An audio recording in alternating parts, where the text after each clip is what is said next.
7,500 years ago, the Pacific floor collapsed. Massive landslides buried the seabed in seconds. Fast forward to today, robot subs have examined the place. Scans have revealed proof of at least 10 distinct cyclical megaquakes. Now, researchers warn, the plates are still locked and building pressure, even today. If they start moving, that could trigger new red alert earthquakes and send disastrous tsunamis toward the coast. Let's look at the map.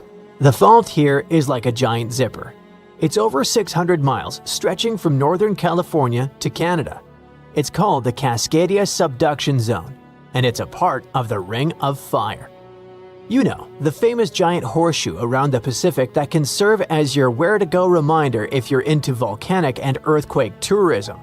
One of Cascadia's biggest events happened around the year 1700. There are no local written records of it, but there is a story. A well-known indigenous legend tells of an epic battle between a thunderbird and a whale. In the story, the thunderbird's wing beats make the ground shake. The whale's thrashing sends seawater flooding inland. The thunderbird wins by finally grabbing the whale and slamming it back down, shaking the land itself. Many researchers believe that this legend originated from the real earthquake of 1700. But we don't just have cool myths to give us the full picture. In the early 1700s, samurai officials recorded waves flooding villages and rice fields. But nobody felt the earthquake that must come first. That's why they nicknamed this event the Orphan Tsunami. But it did have a parent. And it took scientists 300 years to finally connect it back to Cascadia. To see Cascadia's past, researchers sent robot subs to scan the bottom in crazy detail. They expected to see a simple crack, but what they found looked more like giant underwater steps. Some of those steps are about 33 feet tall, like a 3-story building. That only happens when a big piece of the seafloor snaps off, breaks loose, and slides all at once, not slowly. When that happens, it kicks up a mud avalanche. Picture a jar of dirt and water. Shake it hard, and a fresh layer settles at the bottom. Each layer is basically a timestamp from a huge quake. When scientists counted and dated them, they found 10 separate megaquakes that hit one after the other over thousands of years. That means that Cascadia doesn't let pressure out little by little. It stays stuck for a long time, then suddenly breaks out violently.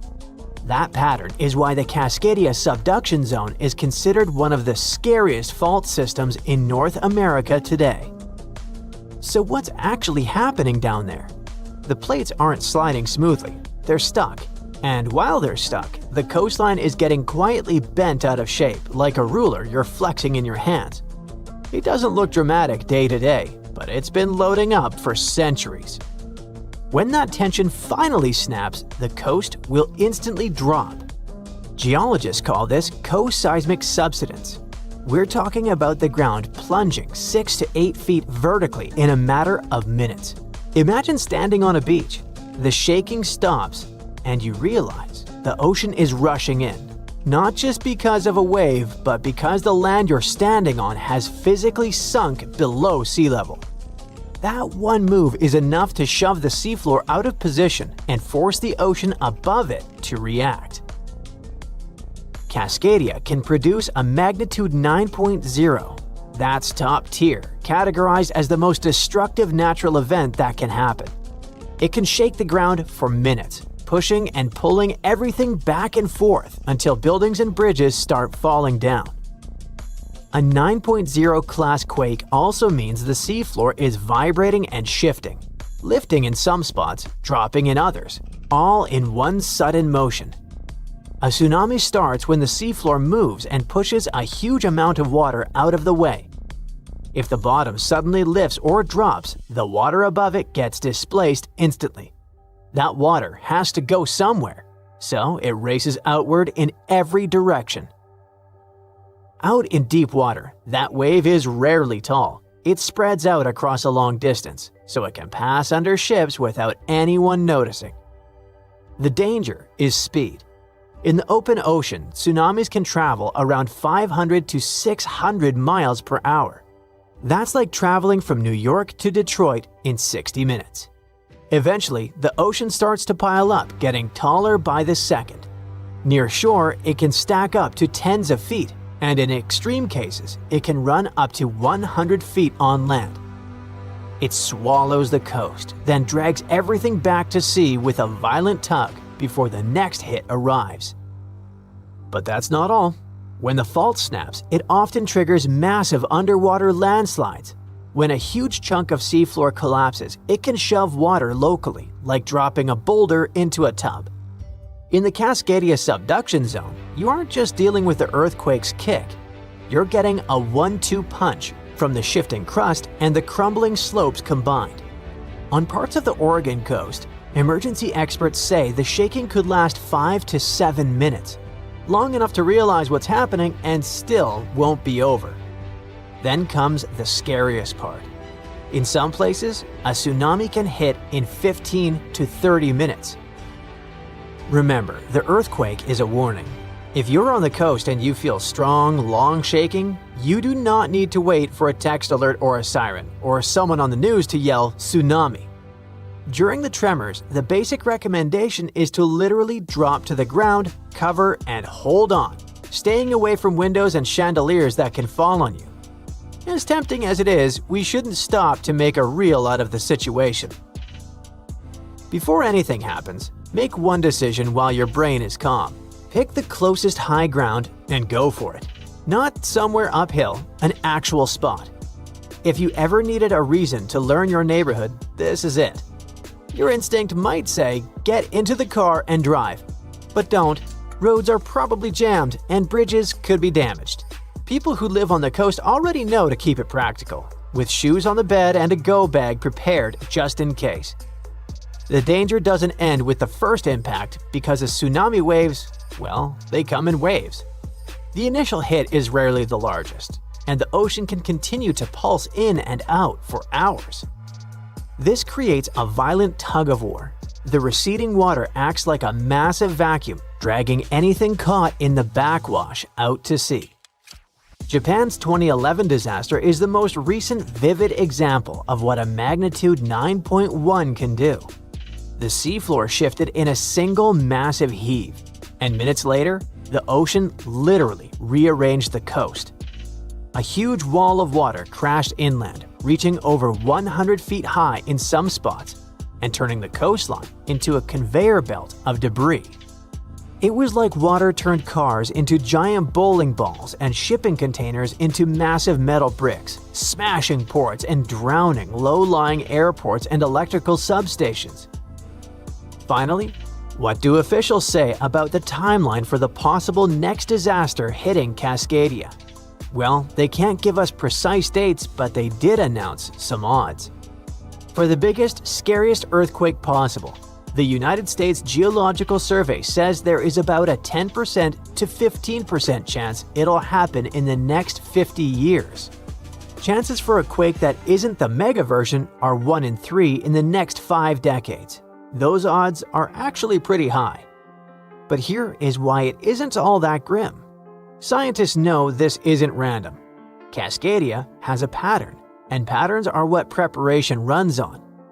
We already know how to build for big shaking, and we're getting better at spotting where stress is building. It doesn't mean we can stop the earthquake, but it means we're getting way better at knowing what to expect.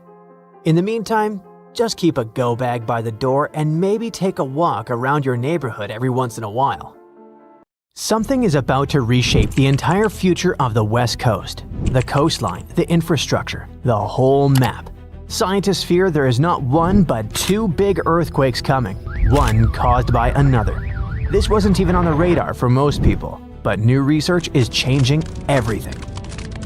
For decades, everyone treated the San Andreas Fault and the Cascadia Subduction Zone like 2 separate monsters that just happened to live in the same neighborhood. They were powerful, yes, but independent. But now, scientists believe these 2 giant faults are mechanically linked, and one can literally pull the other into rupturing shortly afterward. Cascadia moves, San Andreas moves. San Andreas tears, Cascadia tears. And the potential consequences of that are honestly haunting. Scientists found evidence that it happened at least 10 times in the last 3,100 years. Earthquake, pause, earthquake. It comes from marine sediment cores, which are like time capsules pulled up from the ocean floor. Researchers analyzed layer after layer of seabed sediment and found doublets, paired debris layers created by two massive quakes happening so close together that the ocean barely had time to settle between them. That discovery takes us to the Mendocino Triple Junction, the geological troublemaker of the West Coast. It's the place where three tectonic plates crash and grind into each other like badly aligned gears.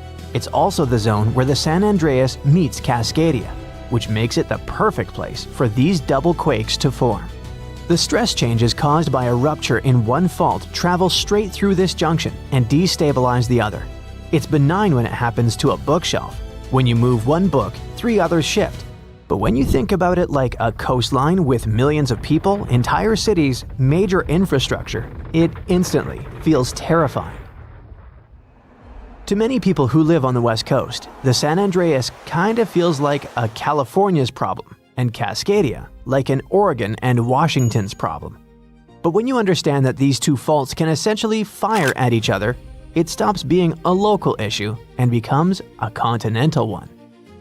A Cascadia megaquake alone can hit magnitude 9.0 plus, rip open 600 to 700 miles of seafloor, and send a tsunami roaring toward the Pacific coast. And it could just be the first quake, and then, maybe minutes later, the San Andreas snaps in Northern California. The shaking could ripple down the state like a zipper tearing open a jacket, and if it goes the other direction, it could be just as bad. If the San Andreas ruptures first, the intense stress redistribution can destabilize the Cascadia subduction zone. You could get the California quake first with buildings rocking, highways breaking, and power stations failing.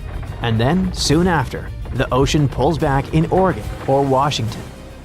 And the 20-minute countdown to a tsunami begins, a follow-up disaster.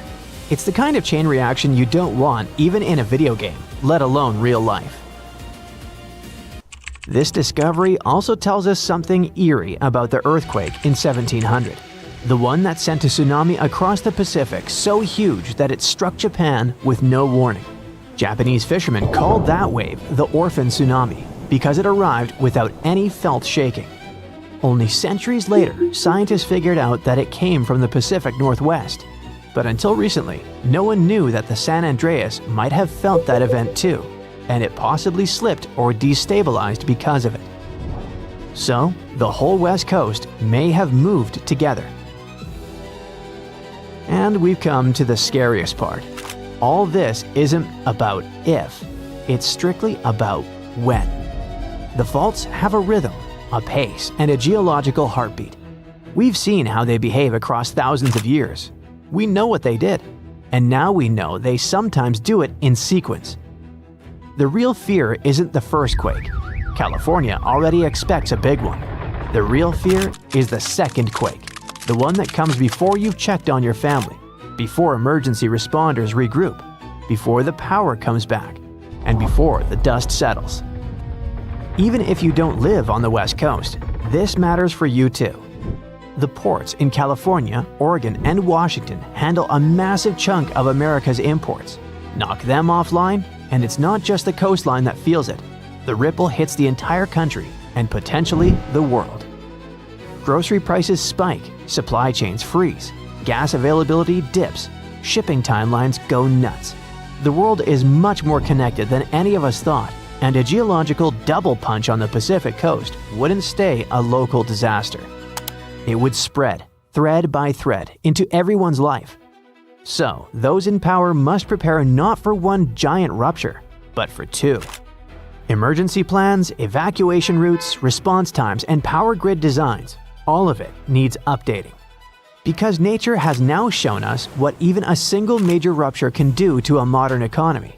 It happened in Japan in 1995, on January 17th at 5:46 in the morning. The quake hit right by the northern tip of Awaji Island, only 12 miles from Kobe, a huge, busy city with about 1.4 million people back then, and another 2.6 million in Osaka nearby. The rupture ripped along the Nojima Fault for about 25 miles. That doesn't sound like much until you realize entire buildings can't survive that kind of sideways shove. More than 5,000 people lost their lives. 43,000 were injured. Nearly 400,000 buildings were irreparably damaged. This disaster hit one of Japan's largest industrial zones. And when you mess with a place like that, the shock doesn't stop at the shoreline. The damage was $200 billion US in losses, from smashed buildings and infrastructure and many businesses shutting down. Kobe's port just collapsed. Only 30% of the Osaka-Kobe railway lines worked. Part of National Route 28 literally vanished into the ground. Schools, hospitals, and municipal buildings, 85% of them took damage or were unusable. Fires broke out across Kobe, almost 300 separate incidents, burning the equivalent of 70 US city blocks and taking another 600 to 700 lives. Almost 100,000 people permanently left the region, 2.5% of the whole population gone in less than a year. And here's a detail that stuck with me. So many bridges failed that engineers suddenly had to confront how poorly older designs handled lateral shaking. Houses with heavy tiled roofs, built to fight typhoons, crumbled because all that weight sat too high. But the newer homes made after the 1981 building code revision stood. And that's when Japan realized that modern seismic standards were crucial to follow. Japan threw $58 billion US into restoring the region. Power came back in days. Roads and rail returned in 5 to 8 months. The main expressway took 21 months. The port was fully rebuilt in just over 2 years. And by then, all debris was cleared. Within 15 months, manufacturing jumped back to 98% of its old level. Stores reopened. By 1999, Kobe's economy reached roughly 75 to 90% of pre-quake levels. Japan overhauled its disaster management system entirely. They set up the Central Disaster Management Council and rewrote building codes. They upgraded everything from emergency drills to fire-resistant city layouts, and they launched the Earthquake Early Warning System that now gives Japan those precious few seconds before shaking hits. The same system that saved countless lives since 2007. But despite all this improvement, the Kansai region still sits on dangerous ground. The Roku Awajishima fault system, the same one that snapped in 1995, still runs under them. The 2018 Northern Osaka quake and the 2024 Noto Peninsula quake reminded everyone that this threat didn't disappear. It just waits its turn. A future large event on that system could hit even harder simply because the region has grown more complex, more interconnected, and more economically loaded. So Kobe wasn't even a triggered double fault rupture, but it still broke a major industrial hub, reshaped a national economy, and permanently changed global shipping routes. That's why when scientists started talking about two joint faults firing off back-to-back in Cascadia and San Andreas, you don't even have to imagine the consequences. We already got a preview in 1995. So, since 2000, the world has been hit with more than 1,700 earthquakes with magnitude greater than 5. Many happened around the Ring of Fire, located around the Pacific Ocean. In North America, the biggest threat is the San Andreas fault line, which can create an earthquake of a magnitude higher than any other, earning it the spine-tingling nickname, the Big One. The potential destruction of California is a terrifying prospect that could have unimaginable consequences. But the Big One is just the beginning of what's to come. Bad news. Scientists have predicted an earth-shattering event that will occur in 2030. Like it or not, there's a 70% chance that we'll experience the Big One, and it will be an earthquake with a magnitude of 6.7. The San Andreas fault line will cause the Big One, but what is scary is that we can't predict it. On the other hand, a massive earthquake occurs every 100 years. This means there's always time to prepare for a natural disaster. If we traveled back in time, we'd see a few significant earthquakes like the ones that wiped out San Francisco and Fort Tejon. Buildings made a long time ago are not quake-proof. They will collapse. Even if they survive, you should not enter them. But buildings are not the most dangerous part. You should watch out for electrical lines and gas pipes. Your hill house might be lovely, but it is extremely unsafe. During quakes, the hill can turn into a massive landslide that will destroy everything in its path. Say goodbye to road trips because all the roads will be ruined. You should have some spare water and food since you won't be able to go to the supermarket. This disaster won't be cheap. It will cost the US around $200 billion to recover from the quake. At least the earthquake will not trigger tsunamis. But there's something that can cause more damage than the big one. The notorious Cascadia subduction zones start in California and ends up all the way in Vancouver, Canada. The San Andreas fault line is nothing compared to this zone. It can wipe the whole coast off the face of the Earth, an example of hyperbole. Subduction zones are tectonic plates forced to be one under the other and constantly pulling apart. One is called the North American Plate and the other is the Juan de Fuca Plate. Zones like these are not to be messed with, since they are terrifying hotspots for earthquake activity and extremely dangerous because they cause massive underwater quakes. But they are underwater, so what can they do to us? Well, they can cause giant tsunamis, flooding cities, and destroying the coastline. Right now, the most active zone is the Ring of Fire. The Cascadia zone might be less active, but it is like a sleeping beast that can wake up and destroy everything in its path, causing a groundbreaking earthquake. The last time all this stress was released was in the year 1700. Unlike the San Andreas quake, this one will cause massive tsunamis and much bigger shocks. Let's hope you'll be camping in an open field at that time, because most buildings and bridges will likely be destroyed. Also, be ready for the aftershocks, as they'll be devastating. Nature won't be spared either. Landslides will change animals' habitats. Even our homes will be changed forever. Luckily, there is a light at the end of the tunnel, and scientists are doing everything they can to ensure our safety. New rules are implemented. Every new building must be able to withstand massive shocks. They're developing modern warning systems, and every new infrastructure must follow strict quake-proof guidelines. The Juan de Fuca and the North American plates are locked together, but they won't stay like that forever. When they unlock, get ready for a massive shake. The closer you are to the epicenter, the more damage you'll experience. But even if you are lucky to be far away, you may still feel the ground shaking for some time. Now, if we compare the Cascadia subduction zone and the San Andreas fault, we'll see how much more dangerous the Cascadia zone is. In 1994, there was an enormous 6.7 magnitude earthquake in the Northridge area, close to the San Andreas fault. Sadly, many people didn't make it, and some were injured. Back then, buildings were not strong and earthquake-proof, and many of them were damaged. The Cascadia subduction zone can potentially cause a magnitude 9 earthquake. A magnitude 6 quake has the power of around 44 million pounds of dynamite, but a magnitude 9 has the power of 44 trillion pounds of dynamite. The strongest ever recorded quake was in Chile. Its magnitude measured 9.5, and it destroyed most everything. So let's say you've survived the quake, but the struggle is far from over. Soon after, a massive tsunami will strike, with waves that might reach up to 100 feet in some areas. That's so unlike the San Andreas earthquake, which can't produce any significant waves. So say goodbye to your beautiful garden, since salt water will destroy trees and plants, changing the environment for a period of time. The only positive thing will be you won't need Halloween decorations, because all those dried-out trees will resemble a ghost forest. The combination of waves, quakes, and the sheer size of the area will make this natural disaster much more dangerous than any caused by the San Andreas fault or the so-called Big One.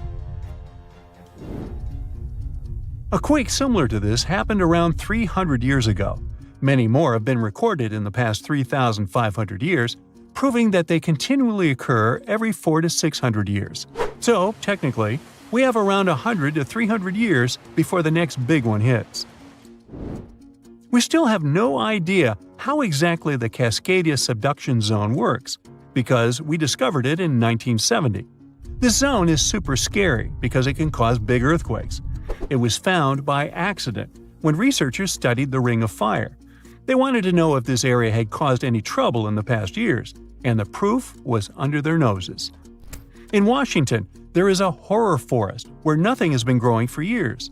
When researchers tested the soil, they found a tremendous amount of salt. They put 2 and 2 together and concluded that a massive tsunami had been the reason. Experts still didn't know when the forest was destroyed. But Japan kept records of a gigantic earthquake that had a similar effect. It was the one that happened in the year 1700. There is a 1 in 3 chance that the next one will occur in 2050. You must know how to survive the Canadian earthquakes and make it out unscathed, so listen carefully. Those who live in this area have almost no experience with earthquakes like this one. Surviving the quake is relatively easy, but the tsunami coming afterwards is the real danger. After the shake, find the highest ground and go there. Only bring the essentials, like food and water. Yeah, leave your baseball card collection at home. After the first hit, don't try to go down. Seismologists say that most likely there will be a few more waves, and they have proven this. On the 22nd of May, 1960, seismologist Jerry Eston and his 4 friends went to Hawaii to see an expected tsunami that was to happen around midnight. They set up their gear on Wailuku Bridge with an escape route planned. This bridge had been destroyed in the previous tsunami, but the new one was much taller and better. After midnight, the water was 4 feet above the average level. The second wave hit a half hour after midnight, and the water rose another 9 feet by 1 a.m.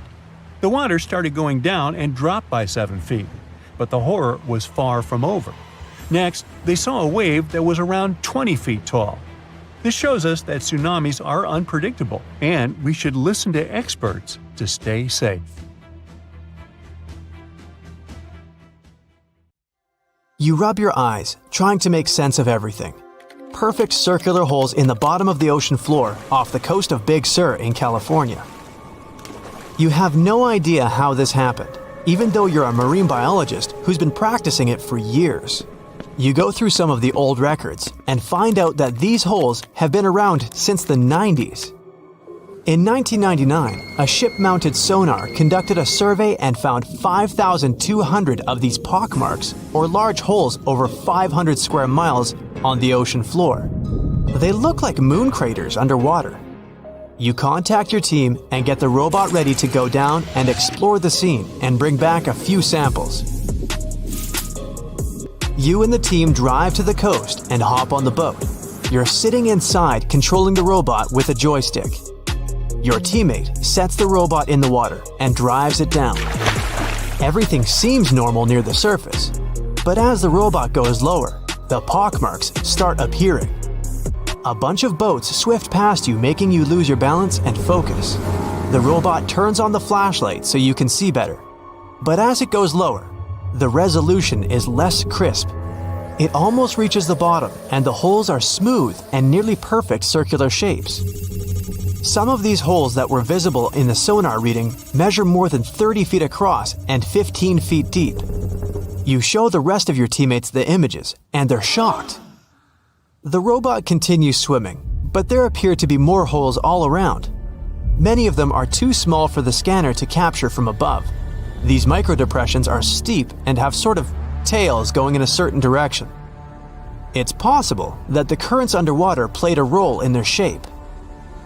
Everywhere the robot swims, there are new holes all around. After a couple of hours, the robot goes back to the boat with some samples. You take them back to the lab and study them. The robot clearly captures images of human trash, but the samples don't indicate anything alarming for now. Despite the fact that 1/3 of the pockets are filled with trash, there's still no explanation of how they were formed. It's late at night and the rest of your team heads back home. You're passing out in the lab, still trying to find some answers. You wake up the next day and while cooking breakfast, you get this idea that maybe these holes are gases venting out, which could be harmful to marine life. You quickly get the robot and sail out to the ocean once more. This time, you didn't even think about calling your teammates. You place the robot in the water and get behind the screen to control it. The robot descends to the bottom of the ocean and does a survey. So far, the holes still seem to be covered with trash. But some of the holes have marine life dwelling inside, like fish and seaweed. After much scanning, it doesn't look like they're producing any bubbles, which means there aren't any gases venting out, but you're determined to find them. After a while, you reach one of those large pockmarks, and the robot starts scanning around. You find some bubbles coming from a source, but the robot can't reach it. It swims around trying to find a spot, but nothing. You bring the robot back to the lab and work on it. You attach some mechanical arms on it that can lift things and move them. You bring the robot back down to the same spot, but the bubbles aren't as frequent as before. You use the arms to move some of the trash and find out that the bubbles are being produced by a group of crabs chilling next to a pile of plastic. Bingo! The bad news is, you still don't have a clue why the microdepressions and pockmarks exist. As you try to control the robot to go back to the surface, an octopus wraps its tentacles around it, pulling the robot down. You struggle with the controls and push it to maximum power, but the suctions of the octopus are too strong to break off. It's a game of tug-of-war with the octopus and your robot. It takes the robot under a pile of trash, thinking it's lunch. But you use the arms to maneuver the robot out and swim back to the surface. You go back to the lab even more confused. The robot has collected more samples for you to study. Your eye is glued to your microscope, trying to figure out what's going on, but nothing. You decide to do a carbon dating test to determine how old these holes are. After a while, you check out the results and are even more stunned than before. They show that the holes are around 400,000 years old, so it's likely that human trash wasn't the cause for all this. You pull many all-nighters trying to figure out the truth. You gather your team once more and hold a small press conference about this. You claim that this may be something we should be extremely worried about, but you still can't tell them more than what you know. With all the brain work put together, you find out that the large pockmarks haven't changed or been active for more than 50,000 years. The newer holes were most likely created by human trash settling in the bottom of the ocean floor. The marine life gathered some of this trash like plastics and discarded fishing gear and created homes for themselves. This is why around 4,500 of the holes are newer and have trash in them. But it still doesn't answer why the holes appeared in the first place. You're back to square one. The only way to see what's really going on is to clear up the trash from underwater and study them. The story makes headlines in the local community and catches the attention of a cleanup crew. You organize a trip to the ocean and begin the extraction of all the trash. Many cleanup boats arrive and everyone drops down a net to collect the trash. You send down the robot once more to make sure the nets are hitting the right spot. As most of the trash is being collected, many marine life animals scramble and try to find a way to escape. Everyone makes sure not to hurt them. After a couple of weeks, all the holes are cleared up from the trash. You do another sonar scan from the surface and can see the holes clearer than before. But you still don't have an answer for this. You do some more research trying to see if any other holes appeared around the world. On the other side of the country is a mysterious blue hole off of Florida's Gulf Coast. You catch the nearest flight to Florida and make an appointment with the scientists in charge of the expedition. Blue holes are underwater sinkholes that open below the seabed. Just like on the surface, the underwater world also has sinkholes. This one is called the Green Banana and is 150 feet below. And the hole is 435 feet deep. You dive with some special gear with the rest of the team to a barren ocean floor, and the hole is right there in front of you, looking like an oasis in the desert. You and the rest of the scientists are surprised by the diverse marine life dwelling within. Some sea turtles swim past you, and even sharks. These ones don't harm humans. Halfway through, you reach a narrow path, which makes it difficult for humans to pass through. But everyone is careful. There are corals, sponges, mollusks around the corner. You collect some samples and go back to the lab. Blue holes in general are richer in nutrients than barren lands and host plenty of unique marine life. They're quite common and don't pose any sort of threat to anyone. After making the connections, You don't think the holes off the coast of California have anything to do with blue holes. The mystery goes on.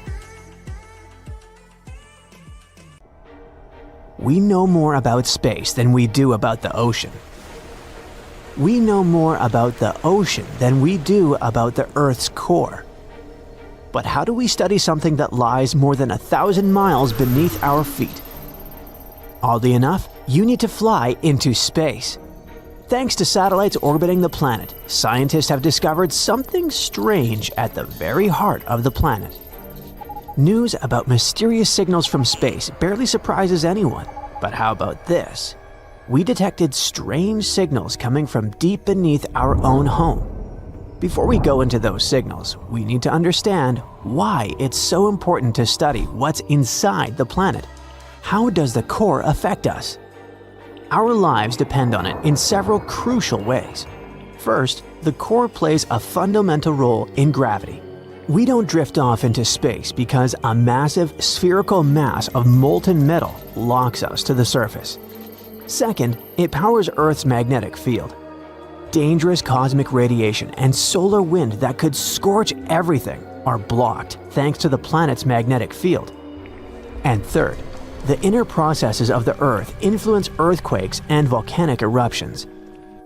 Any disturbance inside the core and mantle can change life on the planet. And recently, scientists recorded something unusual coming from down there. At the beginning of this century, the United States and Germany launched a mission called GRACE, the Gravity Recovery and Climate Experiment. At first, this project used 2 satellites to track how water moved around the planet and how glaciers were melting. But the satellites could also measure Earth's gravitational field. If gravity was slightly stronger or weaker in some region, one of the satellites would be pulled toward that spot, and the other would measure the change in distance. In very simple terms, the heavier something is, the stronger its gravitational pull. In certain parts of the planet, gravity can be slightly higher because of large geological shifts, ocean currents, or melting ice. But between 2006 and 2008, the GRACE satellites detected a strange change in gravity along the coast of Africa. Melting ice, water movement, and other natural phenomena couldn't explain the anomaly. No one knew what it was at the time, but years later, scientists suggested that the nature of this signal was coming from the Earth's core. Researchers noticed that some minerals, like perovskite, can undergo a phase transition when exposed to enormous pressure and extreme heat. And there are many perovskites lying in the upper layers of the mantle. When the internal structure of this mineral reshapes, it becomes denser and shifts the surrounding rocks. Deep underground, this harder, solid part moves the softer molten rock. These movements reach the molten outer core and slightly deform it. This deformation inside the core alters the flow of molten iron, and this deep current of liquid metal directly affects Earth's magnetic field. That's why satellites recorded those fluctuations. So how does all of this affect us? We launch satellites, we use compasses, we rely on GPS. All of this works only because gravity and the magnetic field are stable, and both depend on the core. That's why it's so important to study the Earth's heart. And to do that, we don't need to dig thousands of miles. Movements on the surface can reveal what is happening inside.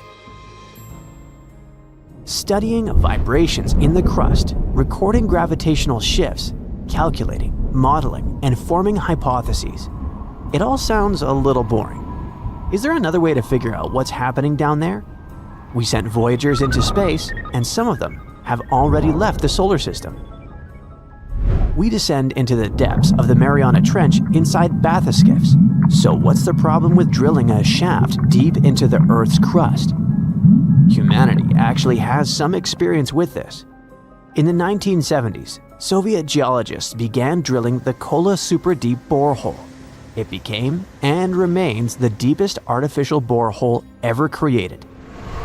Its depth reaches 7.6 miles, deeper than the Mariana Trench and higher than Mount Everest. More than 50 years have passed, and humanity has not gone deeper than 7.6 miles. And do you know where the Earth's core begins? At about 1,800 miles down. That's almost 7 times farther than the distance to the International Space Station. To reach the core, we would need to drill a hole 230 times deeper than the Kola Super Deep. But that project was shut down in 1992, and the borehole was closed in 2005. What stopped us from digging deeper? First, the density of the rock. In the early stages, the drill easily cut through granite, but around 4.3 miles down, the rock became much harder. The drill broke several times. Workers had to change the drilling direction to pass through softer layers. Eventually, the borehole shape looked like a string of lights hanging on a Christmas tree. Another problem was heat. The deeper the engineers went, the hotter it became. Scientists expected that past a depth of 10,000 feet, the temperature would be around 212 degrees Fahrenheit. In reality, the harder they worked, the worse it got. Eventually, it reached 356 degrees Fahrenheit. The hottest place on Earth is the Sonoran Desert along the Mexican-US border. Temperatures there can reach 177 degrees Fahrenheit. That's twice as cool as inside that terrifying borehole. And the challenges did not stop there. At a depth of about 14,800 feet, the rock became porous. The extreme heat gave it a strange plasticity. Instead of solid stone, the drill had to cut through something more like hot, softened material that was almost impossible to drill. On top of that, the stability of the shaft became a danger. At such depths, the walls could collapse at any moment. To drill deeper, humanity would need completely new technology, a drill capable of working at 500 degrees Fahrenheit. That is the temperature scientists expect in the upper mantle, located just beneath the crust. And to reach it, we would need to drill 25 miles down, almost 3 times deeper than the Kola Super Deep. There are many rumors about what the engineers supposedly discovered in that hole. The most popular claim is that they heard the screams of thousands of people who were stuck in the fiery underworld. Other fake stories claim that the workers went insane after seeing something horrific at the bottom, and that's why the project was stopped. But if we ignore these myths, what did scientists actually find? They learned that the existing temperature model of Earth's interior was wrong. It was far hotter down there than expected. Geologists thought they would find the so-called Conrad discontinuity, a transition from granite to basalt. They found no such boundary. The real discovery was a liquid at incredible depths. Scientists found cracks filled with briny water. This changed our understanding of the crust. People used to believe it was completely solid, but now it appears full of fractures and channels through which water can move. Where did it come from? Geologists think the fluid was squeezed out of the rocks by enormous pressure, as water is wrung out of a sponge. But the most astonishing discovery was life. At about 4.5 miles down, engineers found ancient fossils of single-celled marine organisms. They were nearly 2 billion years old, and they had survived at such extreme heat and pressure. Let's imagine that one day we actually reach the mantle. What would that give us? What would we expect to see? We would finally understand how Earth formed billions of years ago, how the core, mantle, and crust developed, and how plate tectonics works. We'd know how the plates push and pull against each other. We'd gain a deeper understanding of earthquakes. Researchers also hope to find extremophiles. These are primitive organisms that can withstand extreme heat and pressure. If we discover life near the mantle or even within it, scientists will study it closely and try to understand how it manages to survive under such brutal conditions. If we learn what keeps life alive in the most hostile environment beneath our feet, we might learn how to protect life in other extreme places, from the depths of the ocean to distant planets. Studying the heart of our planet could reveal technologies we can barely imagine today. Our future might depend on the mysteries hidden beneath our own world. Hey, can you lift a truck with your hands? No? Shocker. But let me introduce you to nature's original strongman, the ocean, which casually tossed 700-ton boulders around like they were pebbles during a mega tsunami that hit Africa thousands of years ago. This wasn't just a bad day at the beach. This mega tsunami was so powerful, it made the 2004 Indonesian and 2011 Japanese tsunamis look like kiddie pool splashes. Now, to give you an idea of how terrifying regular tsunamis already are, the Japan tsunami produced waves 133 feet tall. The Indian Ocean tsunami was slightly smaller, but it took over 200,000 lives across many countries. Now imagine something way worse. You see, for a long time, scientists thought waves that big were just science fiction. But then they found these enormous boulders, massive chunks of rock, flung far inland, and did the math. It turns out only waves around 800 feet tall could have pulled off that kind of rocky vandalism. And the culprit? A volcano that literally fell apart into the ocean and triggered one of the most powerful tsunamis Earth has ever seen. Usually, tsunamis are blamed on underwater earthquakes, tectonic plates getting into slap fights. But volcanoes? Oh, they've got tsunami potential too. In 1883, for example, a volcano in Indonesia named Krakatoa erupted for 6 months non-stop until it exploded, and the explosion was heard all the way in Australia. This triggered many tsunamis, some almost 100 feet tall. Still, that was more like a toe dip compared to the full cannonball from the mega tsunami. Back in ancient times, the volcano that crumbled during the mega tsunami was huge, and it didn't just fall apart. It lost a chunk that was 10 times the size of Mount Everest. 10 Mount Everests. It was like the Earth wanted to see what would happen if we threw a mountain into the ocean just for fun. It was so massive that when the entire side of the volcano belly flopped into the Atlantic, it created waves that could cover the Statue of Liberty 3 times. It also destroyed an island more than 30 miles away. The volcano behind this real-life Michael Bay scene was called Fogo, located on, you guessed it, Fogo Island. This island is basically just a whole single volcano that rose from the sea thanks to a magma hotspot, a place in the ocean where a lot of magma escapes and erupts like an underwater volcano. Over time, this magma cooled and stacked up like pancakes until, voila, after 7 major eruptions, the island popped out of the ocean like it was playing peekaboo. Surprise, it's a volcano. But Fogo's dramatic entrance was also a ticking time bomb. You see, the more a volcano grows, the heavier it gets, and if there's not enough magma inside it to support it, the whole thing can just collapse. Sometimes it doesn't take much. A minor earthquake, some erosion, or just a poor foundation made of soft sediment can trigger a collapse. It's like a really tall guy trying to balance over a bunch of marbles. Fogo had all the bad luck ingredients: too tall, too heavy, and built on squishy ground. And it gets worse. As the volcano grows heavier, it starts squishing the magma underneath. That lava can't rise, so it just simmers down there, slowly thickening like soup left on a burner for too long. Gases build up, pressure increases, and eventually, kaboom! It's the volcanic version of eating too many burritos and then trying to hold in a sneeze. This massive pressure and imbalance can trigger what's called a flank collapse, which is science speak for oops, half the volcano just fell into the ocean. That's what happened with Fogo.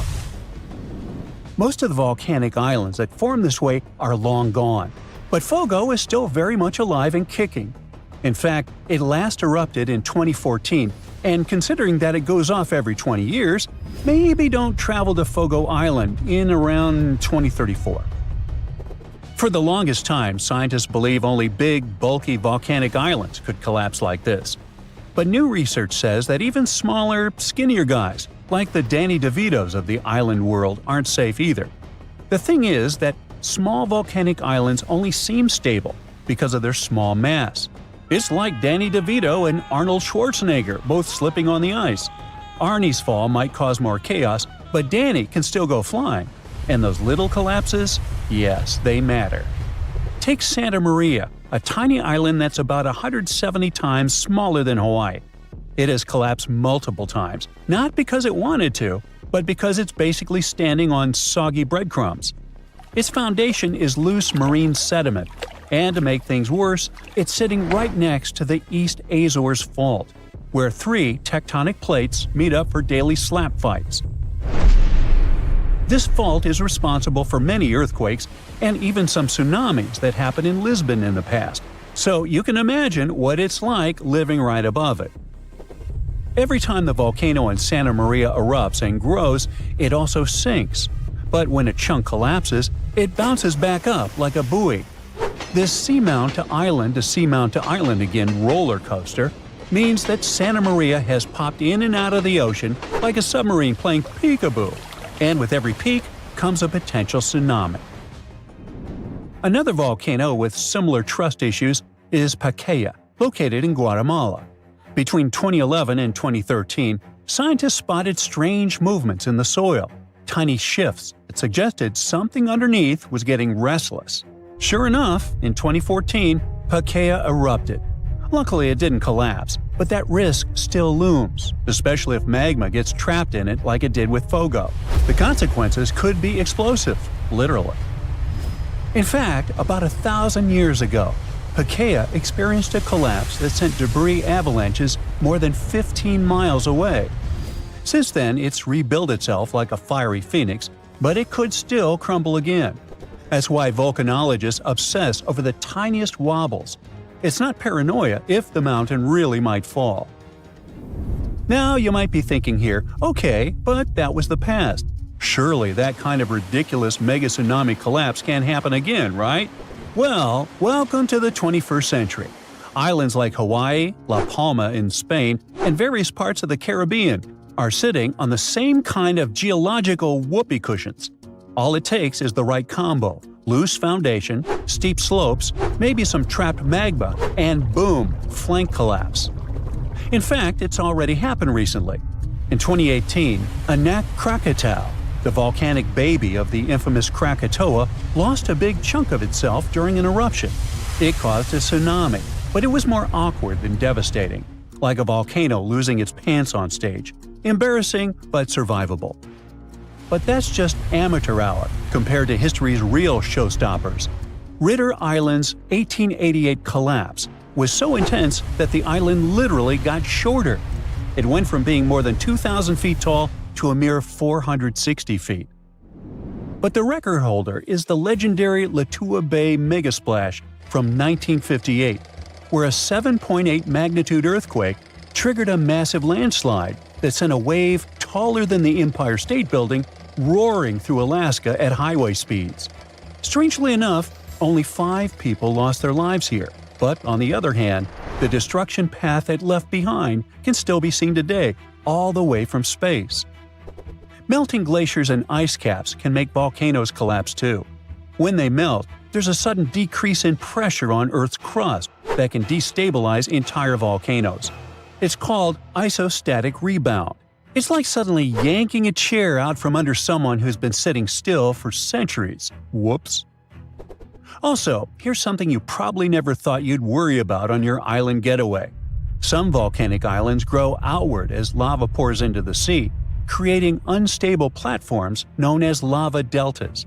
These deltas can collapse without warning, taking newly formed land, and sometimes tourists too, right back into the ocean. No pressure though, just thought, maybe you want to stay off steaming new land. So yeah, next time you're lounging on a beachy volcanic island thinking, wow, this place is paradise, just remember, it might also be a ticking geological time bomb with a flair for the dramatic.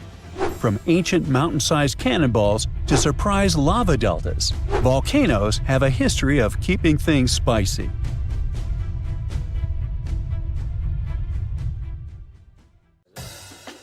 You have friends over for dinner. You set your drink on the counter and go help your friend set out some desserts. When you get back, you notice the liquid in your cup. It's sloshing around and the ice cubes look like ships on a rough sea. Now you feel it too. On the ceiling, the chandelier is swinging like mad. Then you hear someone scream, "Earthquake!" The house and everything in it is rocking back and forth. You try to run for cover, but the shaking keeps you stuck in place, fighting to keep your balance. The cabinets look possessed, and glasses and dishes fly out and smash on the floor. The bookshelves topple over, and everything hanging on the walls sways and falls off. You duck under the dining room table, trying not to get hurt on all those broken dishes. Yeah, you've been through earthquakes before, but none like this. Checking your phone? Typical, no signal. You can't believe what's about to happen. The screams get louder, and suddenly the whole house collapses. The biggest earthquake ever recorded happened in Chile in 1960. Disaster came in the afternoon, just when everyone was out enjoying themselves. To cause serious, life-changing damage, you need to have a magnitude of around 7 or so on the Richter scale. This one was 9.5. This part of Chile is smack dab on the so-called Ring of Fire, the most active volcanic and seismic area in the world along the Pacific Rim. The initial shaking lasted around 10 minutes, and after 2 days, many aftershocks were still strong enough to set off a volcano in the south of the country. But that's not where it ended. The earthquake unleashed a series of tidal waves all over the Pacific Ocean, with some reaching over 80 feet high. The waves and earthquake were so strong that they even affected Hawaii, Japan, and the Philippines. It caused around $500 million $1960 worth of damage. Many were left homeless. Much of their infrastructure was smashed too. Buildings as far as the eye could see were toppled, and debris piled everywhere. Scientists estimate that this earthquake was so powerful, it shifted the Earth's axis, making our days 1.26 microseconds shorter. That might not seem like a lot, but think about it. Just one natural disaster was strong enough to make time move. Many of the coastal cities were flattened and floods were widespread. The economy spiraled downward. According to studies, if this earthquake happened today, it caused more than $20 billion in damages.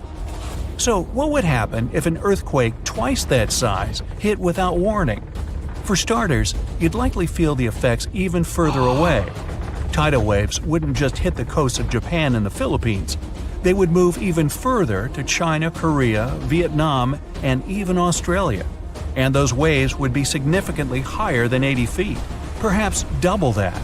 That's like 8 giraffes piled on top of each other, surfing your way. If you lived by the coast, you'd notice the waves. If you saw the water recede way back so you could practically see where all the fish call home, you'd know it was time to run. Chances are that a tsunami's heading your way. Say it really happens. You're caught under the wreckage, not knowing what's going on. You manage to free yourself and escape to the fresh air. And you're not alone, because all the houses in the neighborhood have turned into piles of bricks and rubble.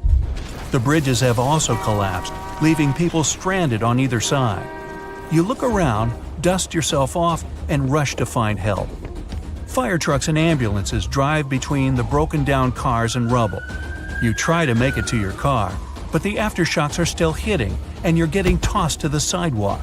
With all the cell towers down, you can't call anyone on your phone. Your knees are shaking, but you manage to power through. Once you reach your car, you see it crushed under a boulder, like a giant soda can. You continue on foot and eventually reach downtown. It looks as if some giant got angry and knocked all the buildings down. You push forward and try to see if you can find some help. Without warning, your phone vibrates. You check it and see 1,000 notifications about a 20-magnitude earthquake. You're still shaking, but that's all you. The ground is still for now. Uh-oh. You hear something in the distance, racing towards you. To your right, you see tidal waves as tall as buildings charging at you. Still in shock, not knowing what to do, you now come to your senses and run. You don't even know which way to go. There's a tsunami right behind you, and in front of you are broken down buildings with rocks and concrete still falling everywhere. Wait, there's a building that's somehow still standing. You need to get on top of that thing. You reach the elevator, but it's jammed. Not surprising. You bolt up the stairs as fast as you can, tripping on broken glass and plaster, but always managing to get back up. You look out a window and see the water. It's so close. You're nearly at the top. A few more flights and… whoosh. The water forces its way into the building and drags you down at least 2 floors. You can barely see anything, still you know you must swim up. But the water keeps forcing you downwards. After about 30 seconds, you manage to swim your way out and continue climbing to the top. You scramble to the top floor and collapse on the roof. You're safe for now. The tidal wave is still going strong, plowing its way through the ravaged city center. Your phone is now waterlogged and useless. You have a perfect 360-degree view of your town covered in water and debris. The ground starts to shake again. Maybe you'll just sit around until this is all over, waiting for the rescue helicopter. But then, a loud explosion that almost breaks your eardrums shakes the ground even more. Off in the distance, smoke is rising, and soon it covers the entire sky. Darkness hides the morning sun. That's when you can see lava shooting up into the air and landing nearby. The lava forms into a river, flowing its way into town block by block. With this much seismic movement and the high intensity of the earthquake, the world's tectonic plates have shifted so that magma is pushing its way to the surface. From the earth, steam begins to vent. Then the heat hits you. You see the magma cover the ground like a blanket, eating up every car in its way. What's worse is that the magma is melting the foundations of the buildings that managed to withstand the earthquake and the tsunami. The buildings in the distance are now sinking and collapsing into the raging lava pool that's replaced your town. One by one, every building descends. That means, the building where you're standing is also swaying. It's about to fail. That's when you see the light. You look up and see a helicopter above in the distance. You wave your arms, run around, jump, anything to get noticed. And it works. The chopper makes a few circles and finally drops you a rope ladder. As you're lifted in the chopper, you take a good look at the world below you as it wriggles around like noodles in a strainer. You land a few miles out and are immediately treated by a doctor in an emergency triage center. You were one of the lucky ones. A year later, the tsunami water has receded. The lava that flowed inland has cooled, but all that magma permanently changed the ground below it, and the whole town is gone. The disaster has thrown the entire country into a financial nightmare that'll last decades. It takes months to survey the town, making sure there's no dangerous electrical wires or busted gas pipes anywhere. They're rebuilding your town farther inland from where the old one was. In other towns, they rebuild directly over the ruins. In others, they just decide to move everyone to a nearby city. If all the volcanoes on Earth suddenly erupted together, it'd be loud. We'd also have around 1,500 of these formations bursting at once. Now normally it's just 10 to 20 volcanoes that are active each day. But what would the world look like if they all blew their tops simultaneously? Geologists think it wouldn't be pretty. Even if only the land volcanoes erupted together, it would set off a chain reaction way worse than anything we've ever seen before. The two big problems would be ash and volcanic gases. While the explosions in lava would be damaging for people nearby, the real danger lies in what happens next. A thick layer of ash would cover the planet, blocking out sunlight completely. No sunlight means no photosynthesis, which means crops would fade away and temperatures would drop considerably. And all this ash cloud could remain in our atmosphere for up to 10 years. Now, ash aside, there's also acid rain to worry about. Volcanic gases like hydrochloric acid and sulfur dioxide would mix with the atmosphere and fall back down as acid rain. This type of weather would harm the groundwater and ocean surfaces. Even if humans would find a way to survive up to this point, we'd have no corals and no other sea creatures around. Scientists have seen similar events in Earth's history at a smaller scale. Big volcanic eruptions have been linked to mass extinctions. When Mount Pinatubo erupted in 1991, it cooled parts of the world for 2 years. But the extra carbon dioxide from these eruptions could also heat the planet, the same way we turn our stoves to broil for that extra crispy layer on our casserole. Geologists also mentioned that there's evidence in our atmosphere that stuff like this may have happened in the distant past. During the Cretaceous period, carbon dioxide levels were way higher than today, which made it difficult for marine life to thrive. Who would survive all this? Probably just some extremophiles, these organisms that survive in harsh conditions like hot springs or deep undersea vents. As for humans, we could all lay low in underground bunkers until things clear up, or build multiple space stations that could fit us all. Yeah, right. The chances of all volcanoes erupting at once, though, are very slim. Whew! That's because there isn't one giant source supplying all the volcanoes on Earth. Each one of these openings has its own deposit of magma, except for a few cases where they indeed share the supply. For example, in 1912, Nova Rupta in Alaska erupted alongside another volcano sharing magma. Scientists have also found evidence of magma hiding under volcanic areas, like under the Taupo Volcanic Zone in New Zealand. This magma can spread out horizontally for long distances, but is still just a local feature. Even if we consider all the magma under Taupo as one system, it's not connected to other volcanic areas like Indonesia or the Philippines. Because the great majority are isolated, volcanoes can't sync up to erupt at once. The magma comes from different processes like mantle decompression or adding water to the mantle through subduction. There's no way to make all these different volcanoes erupt together because of how tectonics work. Now, that doesn't mean we won't see interesting volcano activity in the future. Take an underwater area near British Columbia, where recently about 200 small earthquakes per hour have been noted. Deep beneath the Pacific Ocean floor, off the coast of Vancouver Island, magma is set to erupt, heating the water so much that it'll bubble like soda. However, this event will likely go unnoticed by anyone other than scientists. The anticipated eruption will most likely happen around 3 miles below the ocean surface. Scientists explain that the earthquakes range from negative to 4.1 magnitude, meaning only those nearby would feel any tremors. This unusual activity gives us a rare opportunity to study how the Earth's crust forms. The magma beneath the ocean floor is estimated to be almost 1,500 degrees Fahrenheit, but will cool rapidly upon eruption and contact with water. This runny rock will solidify upon contact with the seafloor, turning black quickly. This event will be useful for biologists too, who will have the opportunity to study the marine animals' response to any changes, like run! Antarctica, often seen as a vast icy continent, also holds a volcanic surprise beneath its frozen surface. Researchers have identified over 130 under the western ice sheet alone, making it the largest volcanic region on Earth. Most of these volcanoes, about 90, were only recently discovered in 2017. But could any of these Antarctic volcanoes actually erupt? Well, it depends on which volcano we're talking about.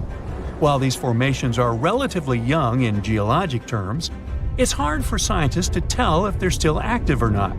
There are only 2 confirmed active volcanoes in Antarctica, Deception Island and Mount Erebus. The latter, standing tall as the highest peak on the continent, has been continuously erupting since at least 1972.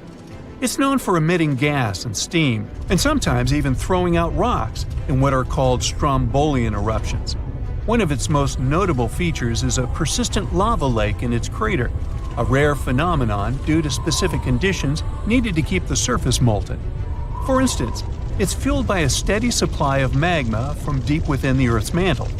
This continuous inflow of molten rock provides the material for the lava lake to exist. It also features low ambient temperatures. Despite its location in Antarctica, Erebus has relatively mild temperatures in its summit region because of the heat generated by the volcanic activity. This allows the lava lake to remain liquid rather than freezing over. Deception Island, another active volcano, last erupted in the 70s. While it's currently not showing signs of imminent eruption, it's being monitored closely for any concerning activity. Apart from these 2 being confirmed to be active, Antarctica is dotted with fumaroles, openings in the Earth's crust that release gases and vapors. Sometimes these fumaroles can create icy towers reaching heights of 10 feet. What we should focus on is maybe supervolcanoes. They're this type that has the potential to produce the most massive and destructive eruptions. Unlike the typical one, which has a single vent, Supervolcanoes have a vast magma chamber beneath the surface, spanning tens or even hundreds of miles in diameter. Their eruptions can have catastrophic effects on the surrounding area and even impact global climate patterns because of the amounts of ash and gases they spill out into the atmosphere. One famous supervolcano is the Yellowstone one, which some say is gearing up for another eruption. It has the capacity to unleash a colossal eruption, spewing over 240 cubic miles of material. As much as we'd like to predict its behavior, volcanoes don't stick to a calendar. On the contrary, eruptions simply happen when there's enough magma beneath the surface. There also needs to be enough pressure for the magma to travel upwards. As far as we can measure, these conditions are not currently met at Yellowstone. Sure, many volcanoes operate on a cyclical pattern, but that doesn't mean Yellowstone is overdue. In fact, Yellowstone has had just 3 major eruptions over the past 2.1 million years. Also, the term supervolcano refers to the formation's size, not necessarily how fussy it is. Yellowstone's monitoring is extensive, tracking seismicity, ground deformation, thermal emissions, gas, water chemistry, and surface changes. Signs of an eruption would include thousands of earthquakes over a short period. We'd also see deformation on the ground and weird gas emissions ahead of time. Stable as it might look like for now, the consequences of it having a major eruption could look ugly. Ash dispersion could blanket a 500-mile radius, potentially disrupting Midwest agriculture and clogging waterways. Ash and gas emissions into the stratosphere could induce global climatic effects, making our planet colder for several years. And yes, we've seen some research that it shows there's more liquid molten rock under the Yellowstone volcano than scientists believe. But that doesn't translate to imminent danger. See this big spot under the water near the shore? It's a coral reef. It beckons you to swim closer. But be careful. If you get there, it could be the last swim of your life. Stay away from the reef. But why? Why are coral reefs so dangerous? Let's figure it out. First, make your guess about what a coral reef is. An underwater cliff? Rocks? A coastal landscape? Some spot where shells live? Close, but not true. In short, a coral reef is a living thing. What we see in shallow tropical waters are colonies of organisms called coral polyps. They are distant relatives of jellyfish and anemones with amazing superpowers. They can absorb calcium from the water. When they do this, they convert calcium into hard limestone rocks. These rocks, like building blocks, form solid coral reefs and settle on the seabed. But there are soft coral reefs that look like plants. They float freely with the currents, swing in different directions, and seem to pulsate under the water. They don't have solid coral blocks, but they can grow tree-like cores to maintain their position. Both hard and soft coral reefs are beautiful creatures, but at the same time, they are very dangerous. Many ships were wrecked when they hit shallow water, as the sharp edges of coral reefs ripped through their hulls. But what danger is there for someone swimming alone, who isn't going to hit the reef? You can just scuba dive and enjoy the beautiful views of coral polyps, but be prepared to encounter unexpected and unpleasant creatures. A coral reef is not just a living colony, it's a home for thousands of diverse marine creatures. And some of them can be very dangerous for humans. Like the blue-ringed octopus, for example. This is a tiny creature that you will definitely notice thanks to the bright spots on its body, but don't touch it with your hand, as it's one of the most venomous creatures on Earth. The amount of toxic venom carried by this octopus can harm 26 people, and these people are unlikely to survive this encounter. The poison works within a few minutes, and there's no antidote in the world. What makes it even more dangerous is that the octopus's sting is painless. You probably won't even know you've been stung until the first symptoms appear: body paralysis, respiratory problems, and cardiac arrest. But even if you don't notice the octopus and swim past, you'll probably notice the box jellyfish, whose tentacles can reach several feet in length. It looks like a creature from deep space, and you better not approach it. The box jellyfish is considered the world's most venomous creature. There are special cells in their tentacles that release a toxin called nematocysts. Over the past 100 years, roughly 70 people lost their lives after encountering these jellyfish. But most likely the number is much higher. We just don't know about all such cases. Unlike the painless sting of the blue-ringed octopus, the encounter with a box jellyfish hurts. Another dangerous inhabitant of coral reefs is a rock. Yes, take a look. It's just a rock that's part of the reef.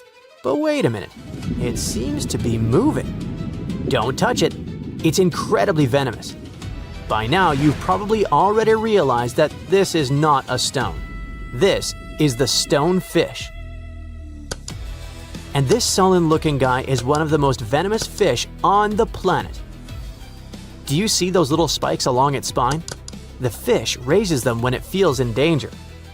If the toxin covering these spikes enters your body, you have less than an hour to take the antidote. If you don't make it in time, better not dwell on the worst-case scenario. Do you still want to swim closer to the coral reef? If so, go ahead.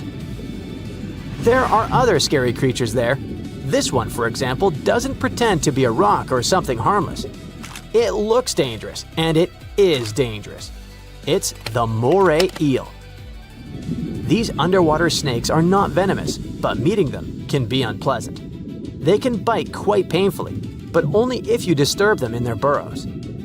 Of course, you probably won't want to tease these creatures, but you might accidentally approach their burrow without knowing they live there and poke it with your finger. Once you do it, get ready for a payback strike. By the way, moray eels are poisonous because they eat toxic algae and fish. However, they can't use this poison against you unless you try to eat them. As you approach the coral reef, you may encounter a flying dagger. This is the needlefish, a thin, fast fish with a sharp nose and prickly needle-like teeth. It swims near the surface close to coral reefs at high speed and then jumps out of the water and flies at a speed of 37 miles per hour. Many people have reported getting seriously injured by this guy. This one looks like barbed wire shaped like a star. Hundreds of sharp needles cover the crown of thorns starfish's body, and you'd better not touch them. Each thorn on their body contains dangerous toxins that cause pain, nausea, swelling, and can even lead to anaphylactic shock. Coral reefs are not just a place for them to hang out, but also food. This starfish bulges out its stomach, covers the reef surface with it, and absorbs nutrients from it. It's like something straight out of a sci-fi horror movie. But don't think that corals are something scary and dangerous. In fact, coral reefs are some of the most useful things in the ocean. They even save people's lives. Do you know that lines of coral reefs cushion the impact of tsunamis and protect the shores from flooding? Some large reefs, like the Great Barrier Reef, are the boundary between the open sea and shallow waters. They stretch along the coast and form a protective wall that serves as a barrier against tsunamis and landslides. During a storm, rocky coral reefs disperse large waves and soften their impacts on the shore. But the coolest thing is that corals help your Instagram profile look better. What? Yes, that's right. Do you know these beautiful paradise-style photos when the water near the shore is blue and the sand on the beach is white? So sand gets this unique color thanks to corals. As you already know, coral bodies are made up of calcium carbonate. When waves and storms destroy corals, they wash out these calcium particles directly onto the shore. Besides corals, tiny bits of crushed seashells also end up there. Over time, layer by layer, they build up to form white sandy beaches. By the way, parrotfish are also involved in creating this beauty. These little fish feed on algae that stick to coral reefs, so they also consume pieces of coral along with their food. Then, when they're full, they release the coral particles, which eventually become the white sand. One such fish releases about 200 pounds of coral waste per year. So in a sense, this white sand appears because parrotfish go number 2. Coral reefs are ancient. The average reef grows at a rate of about 0.7 inches per year. And now look at their sizes. The Great Barrier Reef stretches for more than 1,430 miles, and it's been growing for 8,000 years. It's been here since people began to develop agriculture, domesticate animals, and build the first settlements. And some reefs are much, much older. That's why it's so important to preserve this unique natural wonder. And humans end up destroying it, often when ships accidentally crash into coral reefs. When this happens, it ruins the home for thousands of sea creatures. Ocean ecosystems get majorly impacted. But we also try to improve the situation. Coast guards protect the areas where coral reefs grow so that no vessel can approach them. These majestic creatures are a crucial part of nature, and this is another equally important reason why we should stay away from them. Roofs fly off like paper, huge trees are yanked from the ground, power lines snap and leave neighborhoods in the dark, streets flood like rivers, homes are left in ruins. That's a hurricane passing through. After the wind calms down, the real mess begins. People stranded, no clean water, destroyed roads. Storms have been picking up for like 5,700 years. And the scariest part is that in the last 20 years, there's been a huge spike. But let's start from the very beginning. This is Belize, a small country on the northeastern coast of Central America. And this is the Great Blue Hole, a huge, deep underwater sinkhole about 410 feet deep and approximately 50 miles off the coast of Belize. It formed around 10,000 years ago, when the sea levels rose after the last ice age. A team of scientists arrived in Central America to study mud from way down in the Great Blue. They pulled out a long sample of sediment, which is basically layers of stuff that's settled over time. You might ask, so what? How are tropical storms connected with this sediment? Let's see. Tropical cyclones are big, spinning storms that form over warm ocean water. They pull up heat from the sea and blast it into the sky. And yeah, they can be devastatingly destructive, with super strong winds, heavy rain, and floods from big waves. And mud cores like the one the researchers pulled up are actually records of tropical storms. The sample they pulled up was 98 feet long, which made it the longest ever found in that area. Here's how it works. Every year, 2 thin layers of sediment settle in the hole where the weather is calm. But when a big storm hits, it leaves behind a different, messier layer.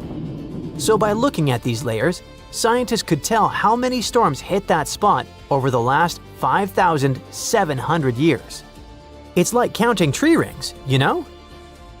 Anyway, what they found was rather unexpected. It turns out that tropical cyclones had been getting more and more common. The lead researcher said that over the past 6,000 years, there were usually between 4 and 16 tropical storms or hurricanes every 100 years. But just in the last 20 years alone, they found signs of 9 storms in that same little area. That's way more than usual, and it shows how much things are changing. Scientists think there are 2 main reasons why tropical storms have been happening more often. One reason has to do with something called the Intertropical Convergence Zone, or ITCZ. This is an area near the equator where winds from the north and south come together. That spot has low air pressure, lots of moisture, and tons of thunderstorms. Just above it is the part of the Atlantic Ocean where most hurricanes are born. It even has an official name, the Hurricane Main Development Region. Normally, the ITCZ moves north in the summer and south in the winter because of changes in ocean temperatures. But over the past few thousand years, it's slowly been shifting farther and farther south. That's why the area where storms usually start has also moved south. It means storms are now forming and heading toward lower parts of the Atlantic than they used to. The second reason for the recent spike in storms is rising ocean temperatures. Earth has gotten warmer, and the ocean has warmed up too. The warm oceans help make more powerful storms. Such an increase likely means that this part of the world might see a lot more big storms in the future. If things keep going the way they are, scientists think the Caribbean could get hit by as many as 45 tropical storms and hurricanes by the end of this century. That's way more than anything the world has experienced in the last 5,700 years. There are just too many changes in the world that influence the situation. They create the perfect conditions for more storms to form and get really intense really fast. But if you think storms are getting more intense only over the ocean, let me tell you about America. A bunch of really dangerous storms, including tornadoes, dust storms, and wildfires, tore through several states in the Midwest and south of the USA in March 2025. At least 42 people lost their lives, and the scale of the devastation is enormous. What's scary is that most of this destruction didn't happen in the usual Tornado Alley area. Tornado Alley is a nickname for a part of the US where tornadoes happen a lot. It stretches through places like northern Texas, Oklahoma, Kansas, Missouri, parts of Louisiana, Iowa, Nebraska, and even eastern Colorado.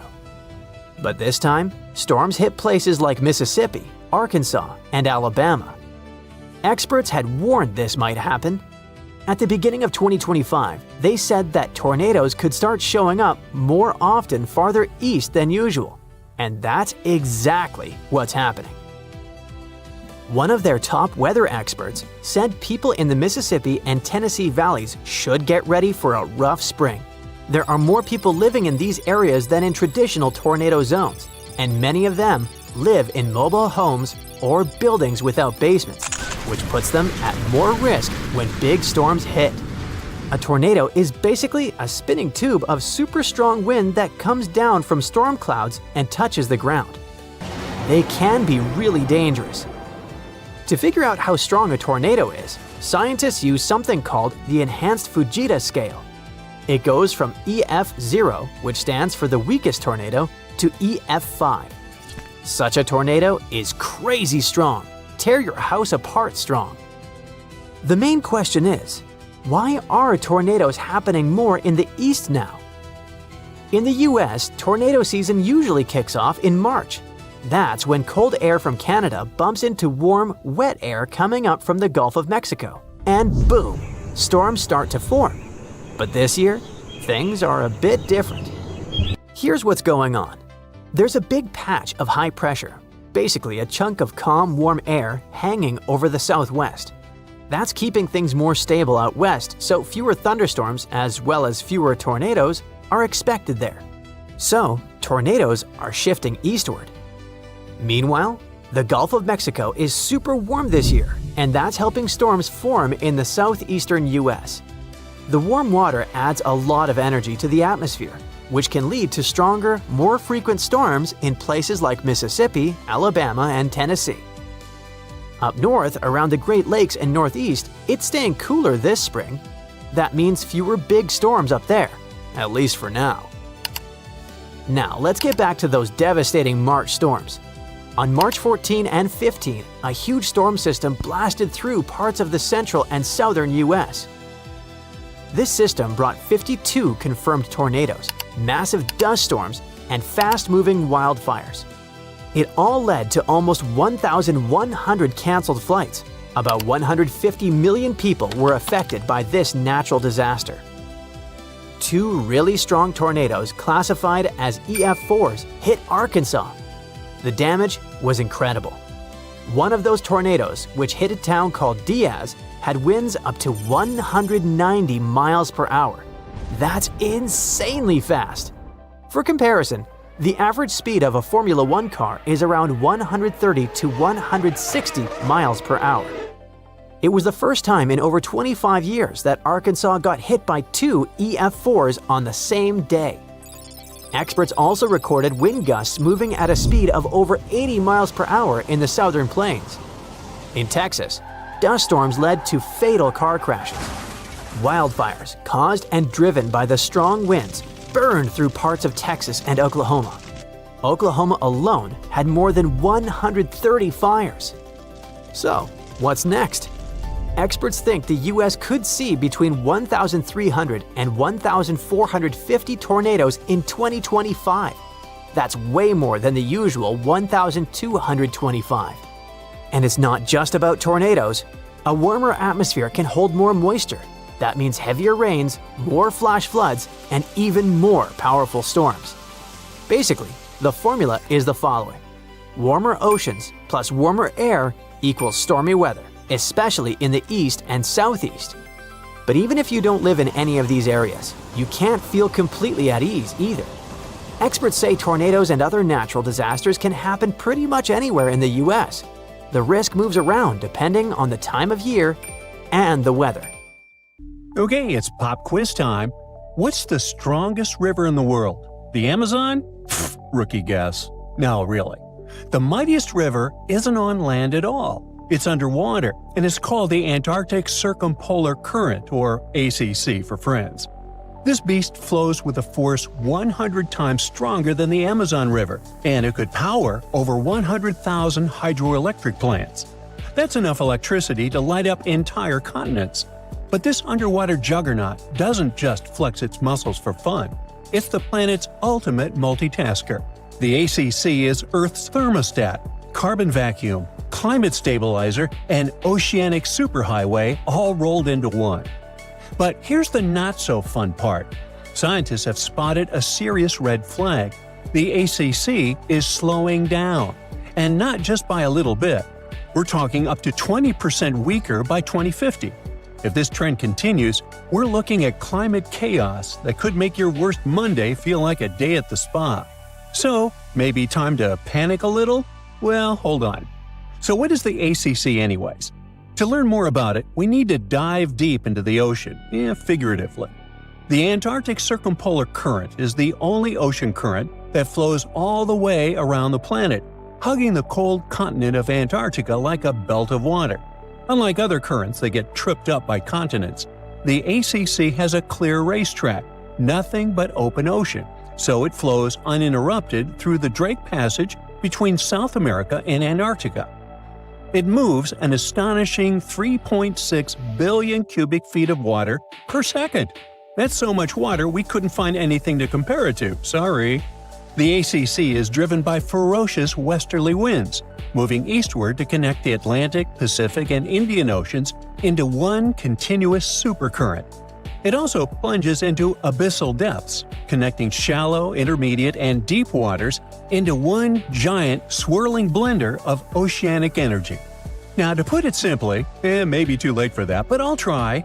The ACC is the glue that is keeping all of our planet together.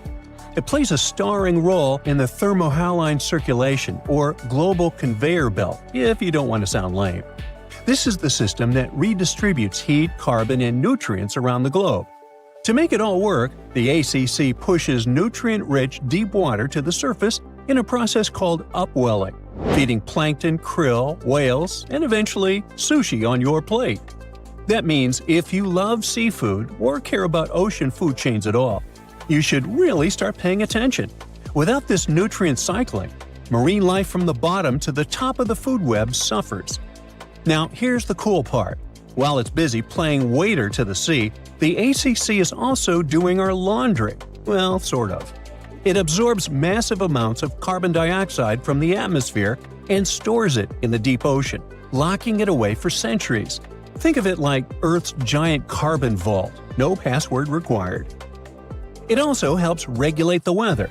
Without the ACC pushing heat around the globe, Western Europe would be 50 degrees colder. That means Paris would feel like Siberia, and Londoners would have to trade their umbrellas for snowshoes. The current helps maintain the temperature balance between the hemispheres, stabilizing wind patterns, rainfall, and ocean temperatures around the world. Even hurricane patterns could change because warm ocean surfaces are a key ingredient for cyclone formation. Mess with the currents, and you might be dialing up stronger, weirder storms. So, why is it slowing down? Well, of course, the answer is humans. You know those ice caps that are melting? Well, in Antarctica, where our friend the ACC lives, There's so much ice that if all of it melted, the Earth would rise more than 200 feet. That's taller than Cinderella's castle. What's worse, 60% of all the fresh water in the world is frozen in that ice. While that much water melting is already terrifying, it's the freshness of the water that really messes things up. You see, the ACC relies on the Southern Ocean's cold, salty water to be dense and heavy so it can sink, which helps power the current forward like a chain reaction. But when fresh water from melting glaciers pours into the ocean, it dilutes the saltiness. That makes the water less dense, so it stops sinking properly. Without that sink and flush mechanism, the ACC can't maintain its powerful flow. It's like trying to flush a toilet with no gravity. As this continues, fresh water flows north, altering the ocean's density structure and counteracting the effects of ocean warming, which normally would speed the current up. Instead, the ACC slows down. A weaker ACC means less upwelling, so fewer nutrients reach the surface. This could devastate Antarctic marine ecosystems, reducing biodiversity, collapsing fisheries, and threatening species like penguins, whales, and krill. It also opens the door in Antarctica to invasive species, like the southern bull kelp, which could throw entire food chains into chaos. Krill alone are the main food source for whales, seals, penguins, and fish. So when krill populations crash, the whole system begins to wobble like a house of cards in a hurricane. And then there's the feedback loop from hell. As the ACC weakens, more warm water can sneak southward, reaching Antarctica and melting the ice even faster. That melting will dump more fresh water into the ocean, which will weaken the current even more, which will melt more ice, and you get the idea. It's a vicious cycle. Worse still, warm waters underneath ice shelves can cause them to break apart from below, meaning the melting accelerates even when surface temperatures seem stable. Globally, the effects would ripple far and wide. Monsoons in India could become erratic, rainfall in the Amazon could drop, and agriculture from Africa to Asia could suffer. Sea levels along the east coast of North America could surge, and global weather patterns could spin into confusion. Even the Southern Ocean's ability to support commercial fisheries, like Chile's lucrative salmon industry, could decline as nutrients fail to reach the surface. And let's not forget, without a strong ACC, the ocean's ability to absorb carbon and excess heat plummets. That means that more CO2 and heat will stay in the atmosphere, making our lives even more miserable. It's like turning off Earth's air conditioner while cranking up the furnace, and burning down the pantry while you're at it. Of course, this isn't the first time things went south with the ocean currents. Before humans started heating up the planet, Earth went through a deep freeze called the Little Ice Age, and it wasn't just about colder winters. This icy chapter may have kicked off when ocean currents in the North Atlantic started acting weird. And it wasn't so long ago. This Little Ice Age had a peak in 1850, literally yesterday. Scientists believe that melting glaciers and massive exports of Arctic sea ice flooded the ocean with fresh water. That fresh water messed with the ocean's usual saltiness and density, weakening powerful systems like the AMOC, short for Atlantic Meridional Overturning Circulation. That's a mouthful. It's another crucial piece of the global conveyor belt puzzle. As these currents slowed down, less warm water reached the north, sea ice spread farther, and temperatures dropped even more. And here's the spooky part. Records from seashells near Iceland show that this shift didn't happen all at once. It came in two waves, like the planet was struggling to stay stable before tipping into a colder world. And because the AMOC is also part of the crazy life support system of planet Earth, everything is connected. Both systems are influenced by temperature, salinity, and the sinking of cold water. When the ACC slows, it can alter the balance of deep water formation and mixing, potentially weakening the AMOC too. That's a domino effect you really don't want to see. In fact, some models suggest that if both the ACC and AMOC are pushed past their tipping points, the result could be centuries of unstable climate conditions, way beyond anything modern agriculture or infrastructure is built to handle. So, next time you're sipping a cold drink or enjoying sushi, maybe raise a toast to the mighty ACC. It's doing a lot more for you than you think, and it could really use a little appreciation and less ice melting, please. Do you know that our planet has scars? One of them is located in North America. This scar can tell us many cool things about the history of Earth, but the most interesting thing is that it could change the appearance of our continents and break our world. But for some reason, this scar hasn't done it yet. And that's not even the most interesting part. The coolest thing about this scar is that it might hold a giant source of clean, cheap energy. So let's go to Kansas to find out what it is. So, 1.1 billion years ago, a giant rift formed in the crust of our planet on the territory of the modern U.S. Midwest. It's called Broken Heart. This giant crevice is filled with solidified magma, and from afar, it looks like a real scar. But how did it show up? Broken Heart was an ancient rift valley, a huge geological fault forming elongated hollows in the Earth's crust. It occurred because tectonic plates had moved apart.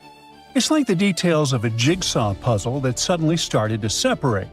At that moment, thousands and even millions of tons of magma spilled out from the depths of our planet. That event looked like a real apocalypse, lasting about 100,000 years. But then it stopped, and scientists don't know why. If the rifting process had lasted longer, then most likely, the continent of North America would look different today, or it wouldn't even exist at all. Right now, this fault looks like a giant horseshoe that stretches from Kansas north to Lake Superior and south to Michigan. But some studies indicate that the fault may be larger and extend even further south, and the width of the fault might equal the width of the Red Sea. After the rifting stopped, the entire valley got covered with hills and trees. The fault itself is covered with a thick layer of sedimentary rocks, so it's quite difficult to track. The most noticeable parts of the rift are in the Lake Superior area. Now everything looks calm and beautiful, but in the past, there were fountains and rivers of lava, earthquakes, a boiling pot on a planetary scale. All that remains of it are deposits of basalt, a dark, dense rock that forms from cooled lava. There was so much basalt that its weight pushed the valley deeper and deeper into the Earth's crust. Even when the eruptions and rifting stopped, the valley continued to sink because of the huge mass of this sediment. Then, massive sections of the Earth's crust on both sides of the valley began to contract, and the pieces of the puzzle slowly started to come together. This led to a large-scale ejection of volcanic material upward, and along with basalt, deposits of copper rock appeared in the valley. People mined this copper for about 8,000 years until the end of the 20th century. The copper mines were eventually shut down, but now it seems the industry is making a comeback. However, Broken Heart is not interesting to people just because of its copper reserves. It holds something more valuable and useful for our civilization. Scientists believe that this valley hides massive reserves of hydrogen, and this substance can help us switch to a cleaner, cheaper, and more efficient energy source.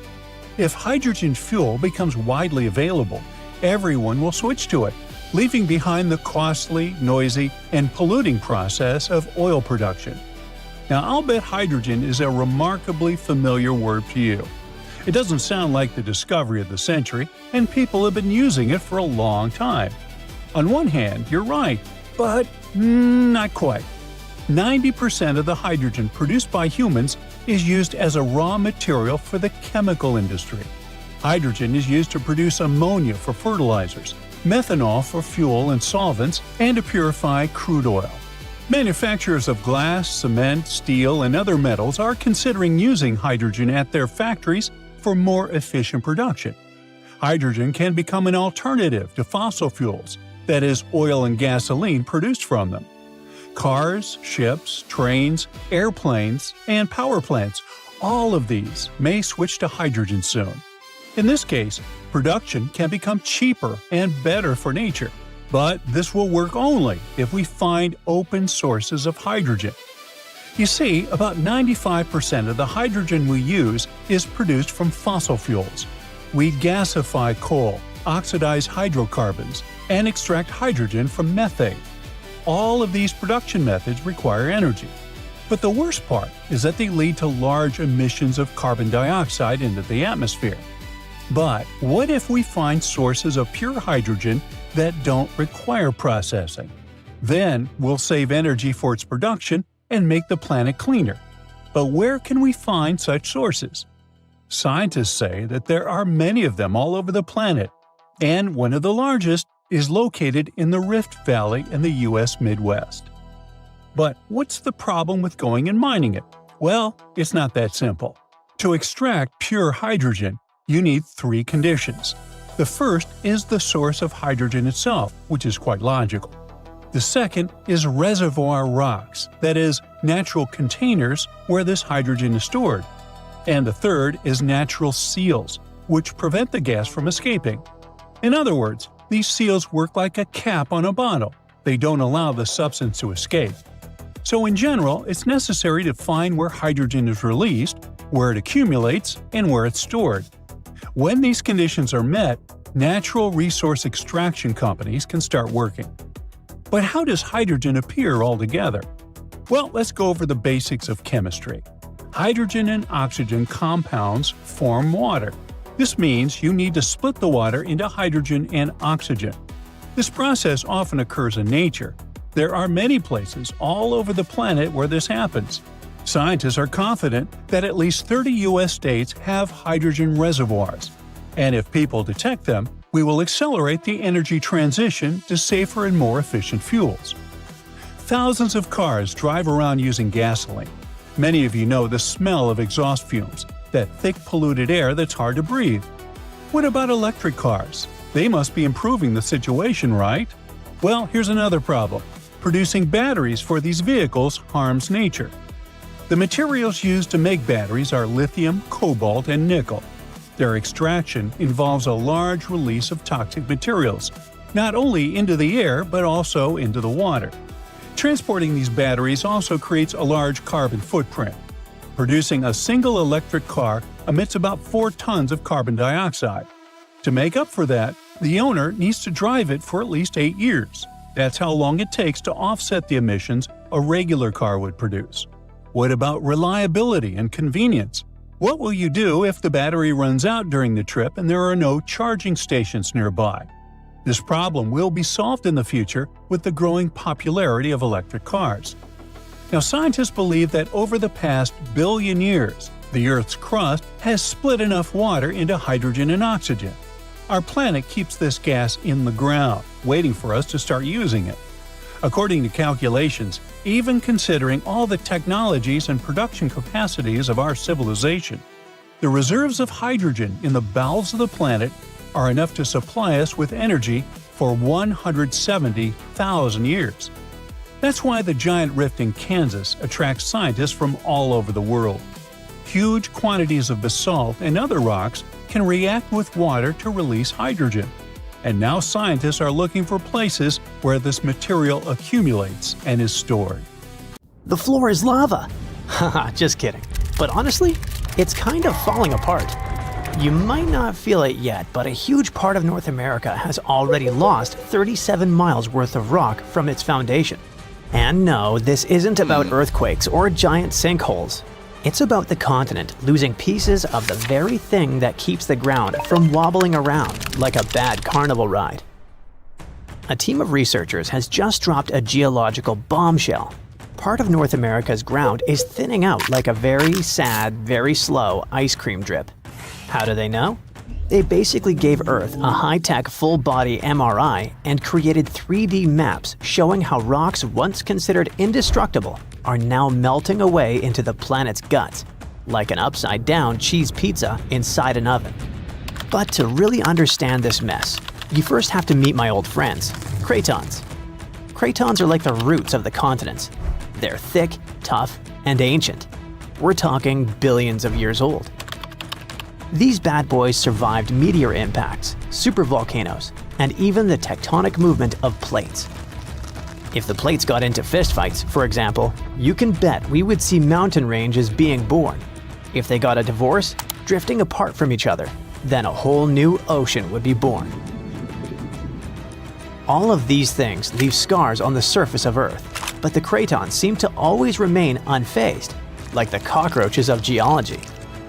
And since a craton can basically get punched in the face and feel nothing, scientists always assumed these things were nearly indestructible. But then, a group of researchers took their fancy machines to the test and realized that, wait, the cratons are falling apart? How?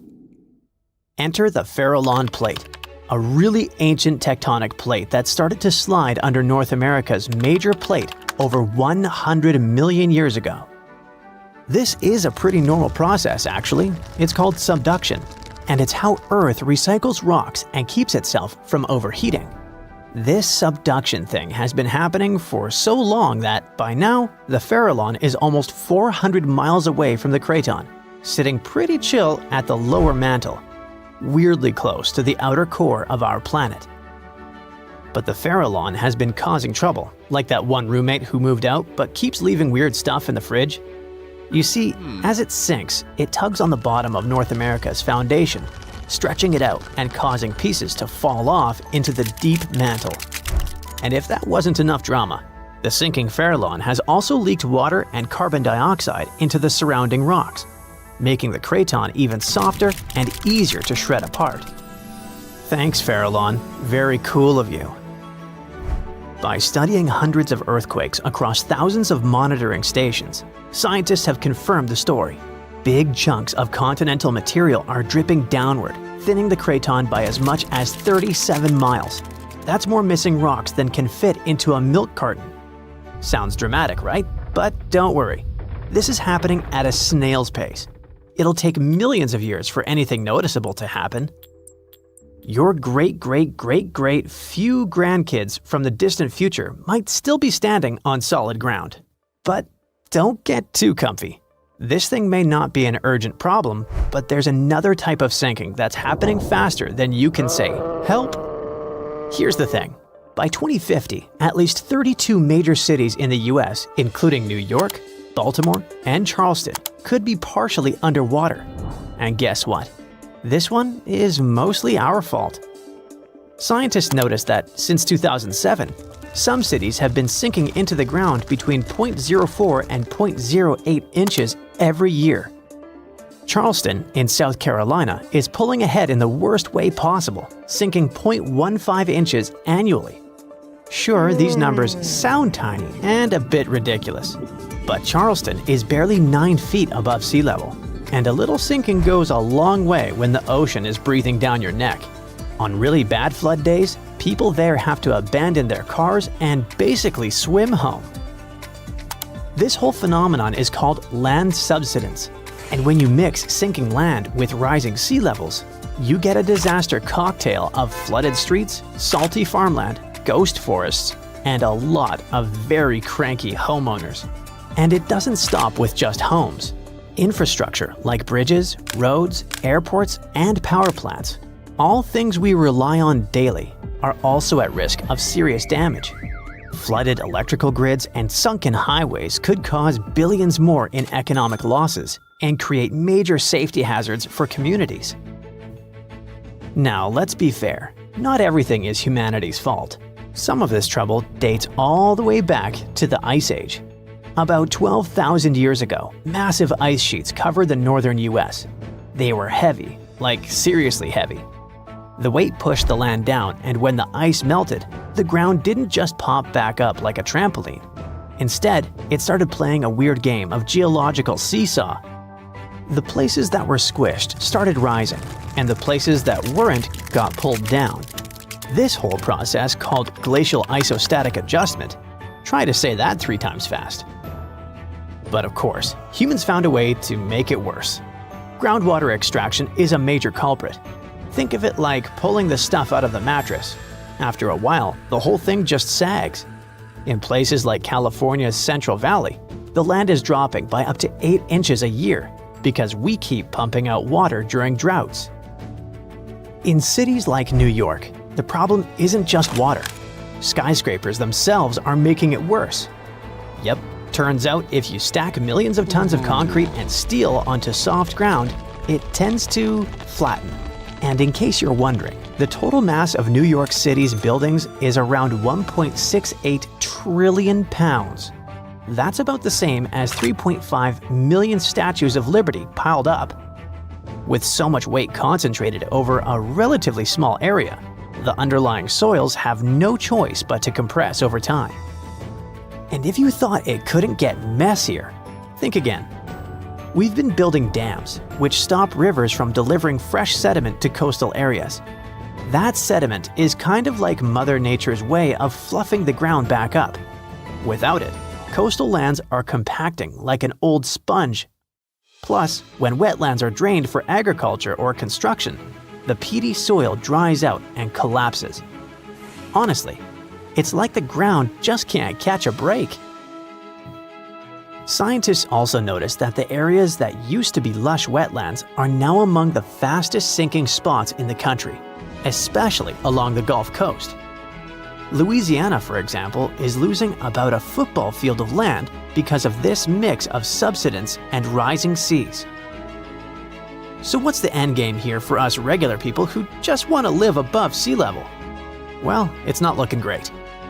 Ghost forests, which are basically drowned woodlands, are popping up. Farmland is turning salty and unusable. And even sunny day flooding, where streets flood without any rain, is becoming a thing. Yikes! Meanwhile, over on the West Coast, California is not exactly winning either. San Francisco and Los Angeles are both sinking, which means that rising sea levels could hit them twice as hard and twice as fast. In some places like the Palos Verdes Peninsula, the ground has been sinking so fast, people over there might as well live like moles. So, is America turning into the next Atlantis? Probably not next week, but without serious action, like cutting back on groundwater pumping and planning smarter cities, at least 500,000 people are in serious danger.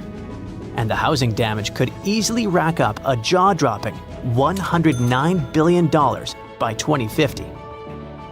In the end, while North America isn't about to sink like a poorly made souffle, it's definitely showing some cracks in the crust. So maybe let's ease up on groundwater pumping, rethink how and where we build, and invest a little more in keeping our feet dry. After all, if the floor really does become lava someday, we're gonna wish we had at least fixed the leaks first. Imagine standing in a quiet northern town, surrounded by mountains and forests, when the ground beneath your feet suddenly shifts with the force of a freight train.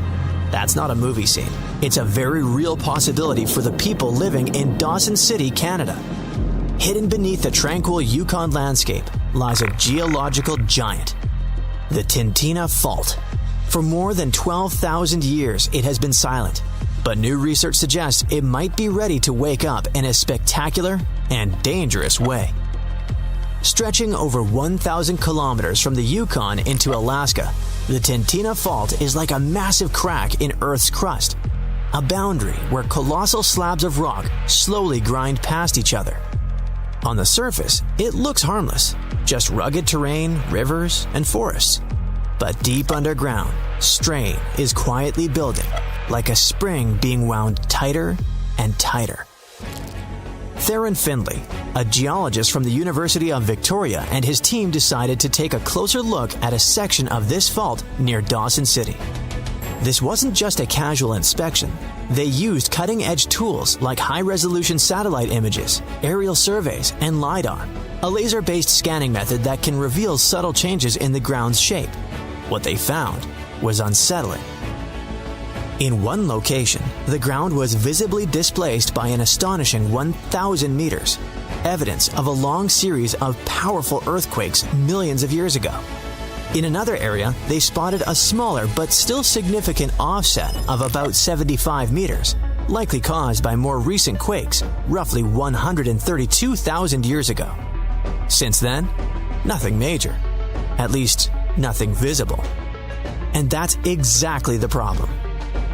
When a fault line hasn't released energy for thousands of years, it doesn't mean it's safe. Quite the opposite. It could mean that massive pressure has been silently accumulating.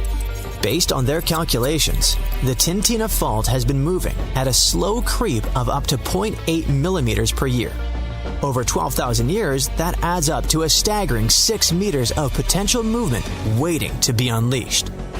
If that strain were to suddenly break free, the resulting earthquake could be bigger than magnitude 7.5. For context, that's in the same league as some of the most destructive quakes in history, like the 1976 Tangshan earthquake in China, or the 2010 Haiti disaster.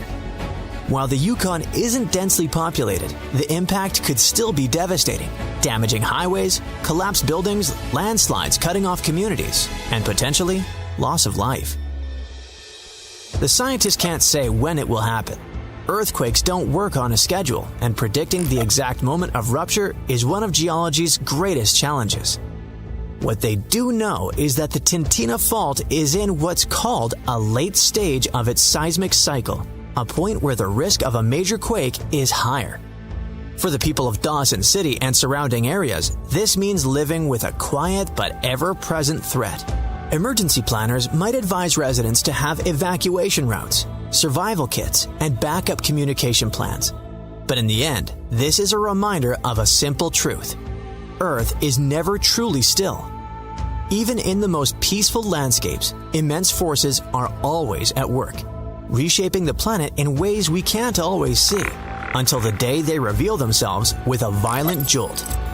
Yet, the story of the Tintina Fault is more than a warning.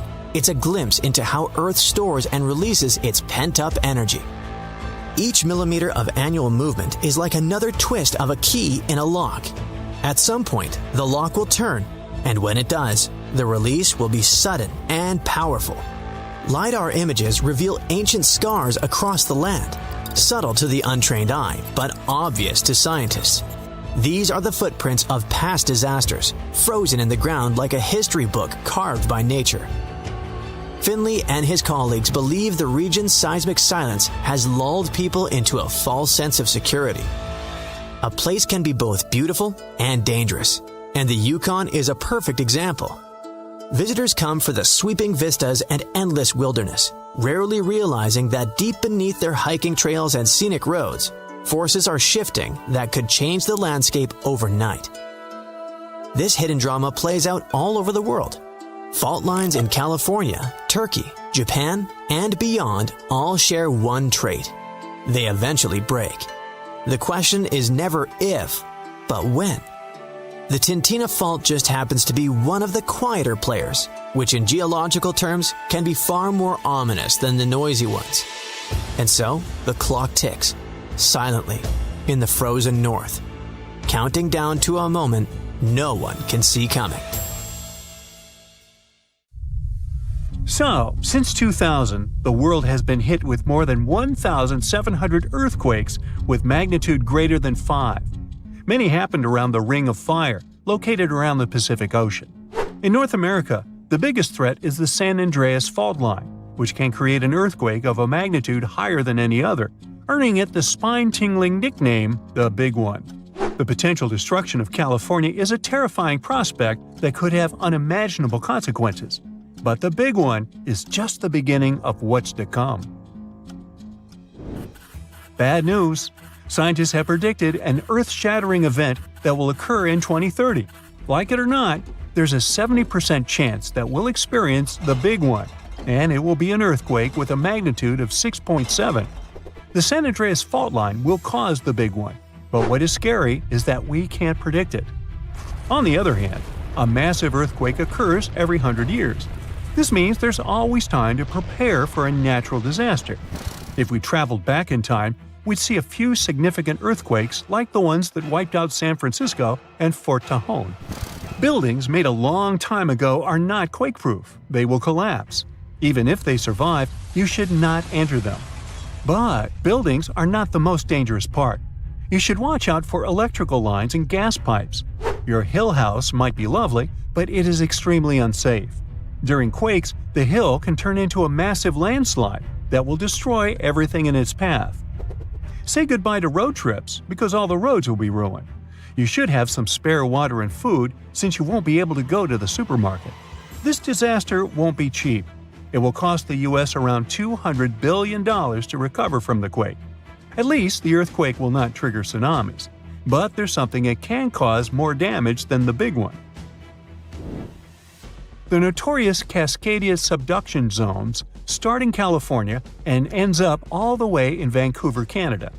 The San Andreas fault line is nothing compared to this zone. It can wipe the whole coast off the face of the Earth, an example of hyperbole. Subduction zones are tectonic plates forced to be one under the other and constantly pulling apart. One is called the North American plate and the other is the Juan de Fuca plate. Zones like these are not to be messed with, since they are terrifying hotspots for earthquake activity and extremely dangerous because they cause massive underwater quakes. But they are underwater, so what can they do to us?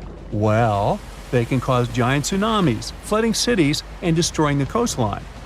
Right now, the most active zone is the Ring of Fire. The Cascadia zone might be less active, but it is like a sleeping beast that can wake up and destroy everything in its path, causing a groundbreaking earthquake. The last time all this stress was released was in the year 1700. Unlike the San Andreas quake, this one will cause massive tsunamis and much bigger shocks. Let's hope you'll be camping in an open field at that time, because most buildings and bridges will likely be destroyed. Also, be ready for the aftershocks, as they'll be devastating. Nature won't be spared either. Landslides will change animals' habitats. Even our homes will be changed forever. Luckily, there is a light at the end of the tunnel, and scientists are doing everything they can to ensure our safety. New rules are implemented. Every new building must be able to withstand massive shocks. They're developing modern warning systems, and every new infrastructure must follow strict quake-proof guidelines. The Juan de Fuca and the North American plates are locked together, but they won't stay like that forever. When they unlock, get ready for a massive shake. The closer you are to the epicenter, the more damage you'll experience. But even if you are lucky to be far away, you may still feel the ground shaking for some time. Now, if we compare the Cascadia subduction zone and the San Andreas fault, we'll see how much more dangerous the Cascadia zone is. In 1994, there was an enormous 6.7 magnitude earthquake in the Northridge area, close to the San Andreas fault. Sadly, many people didn't make it, and some were injured. Back then, buildings were not strong and earthquake-proof, and many of them were damaged. The Cascadia subduction zone can potentially cause a magnitude 9 earthquake. A magnitude 6 quake has the power of around 44 million pounds of dynamite, but a magnitude 9 has the power of 44 trillion pounds of dynamite. The strongest ever recorded quake was in Chile. Its magnitude measured 9.5, and it destroyed most everything. So let's say you've survived the quake, but the struggle is far from over. Soon after, a massive tsunami will strike, with waves that might reach up to 100 feet in some areas. That's so unlike the San Andreas earthquake, which can't produce any significant waves. So say goodbye to your beautiful garden, since salt water will destroy trees and plants, changing the environment for a period of time. The only positive thing will be you won't need Halloween decorations, because all those dried-out trees will resemble a ghost forest.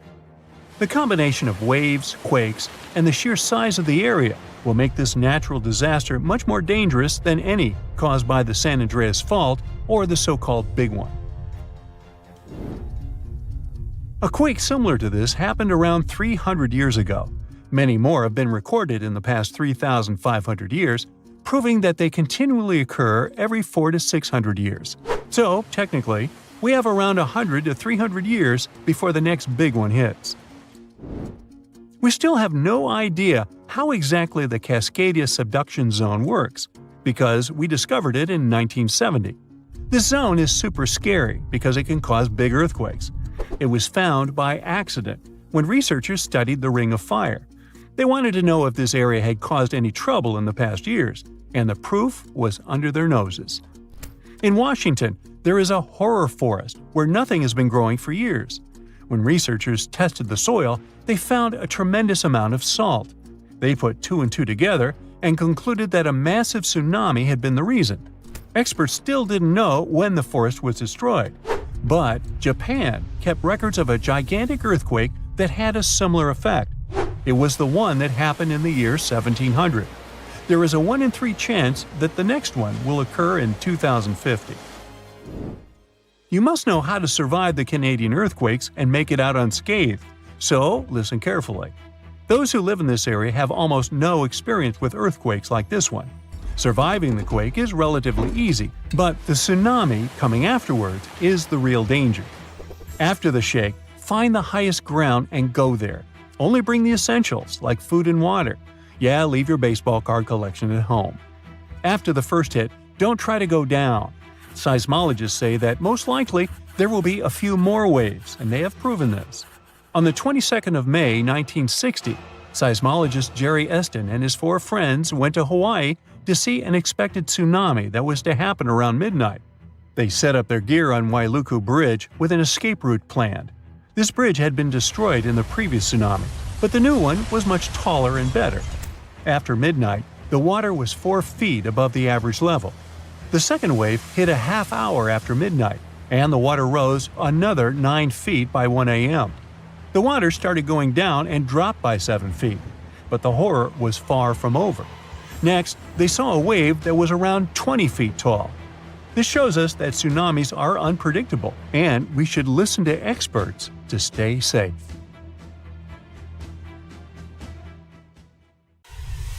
On January 26, 1700, one of the biggest earthquakes in history hit off the coast of the United States.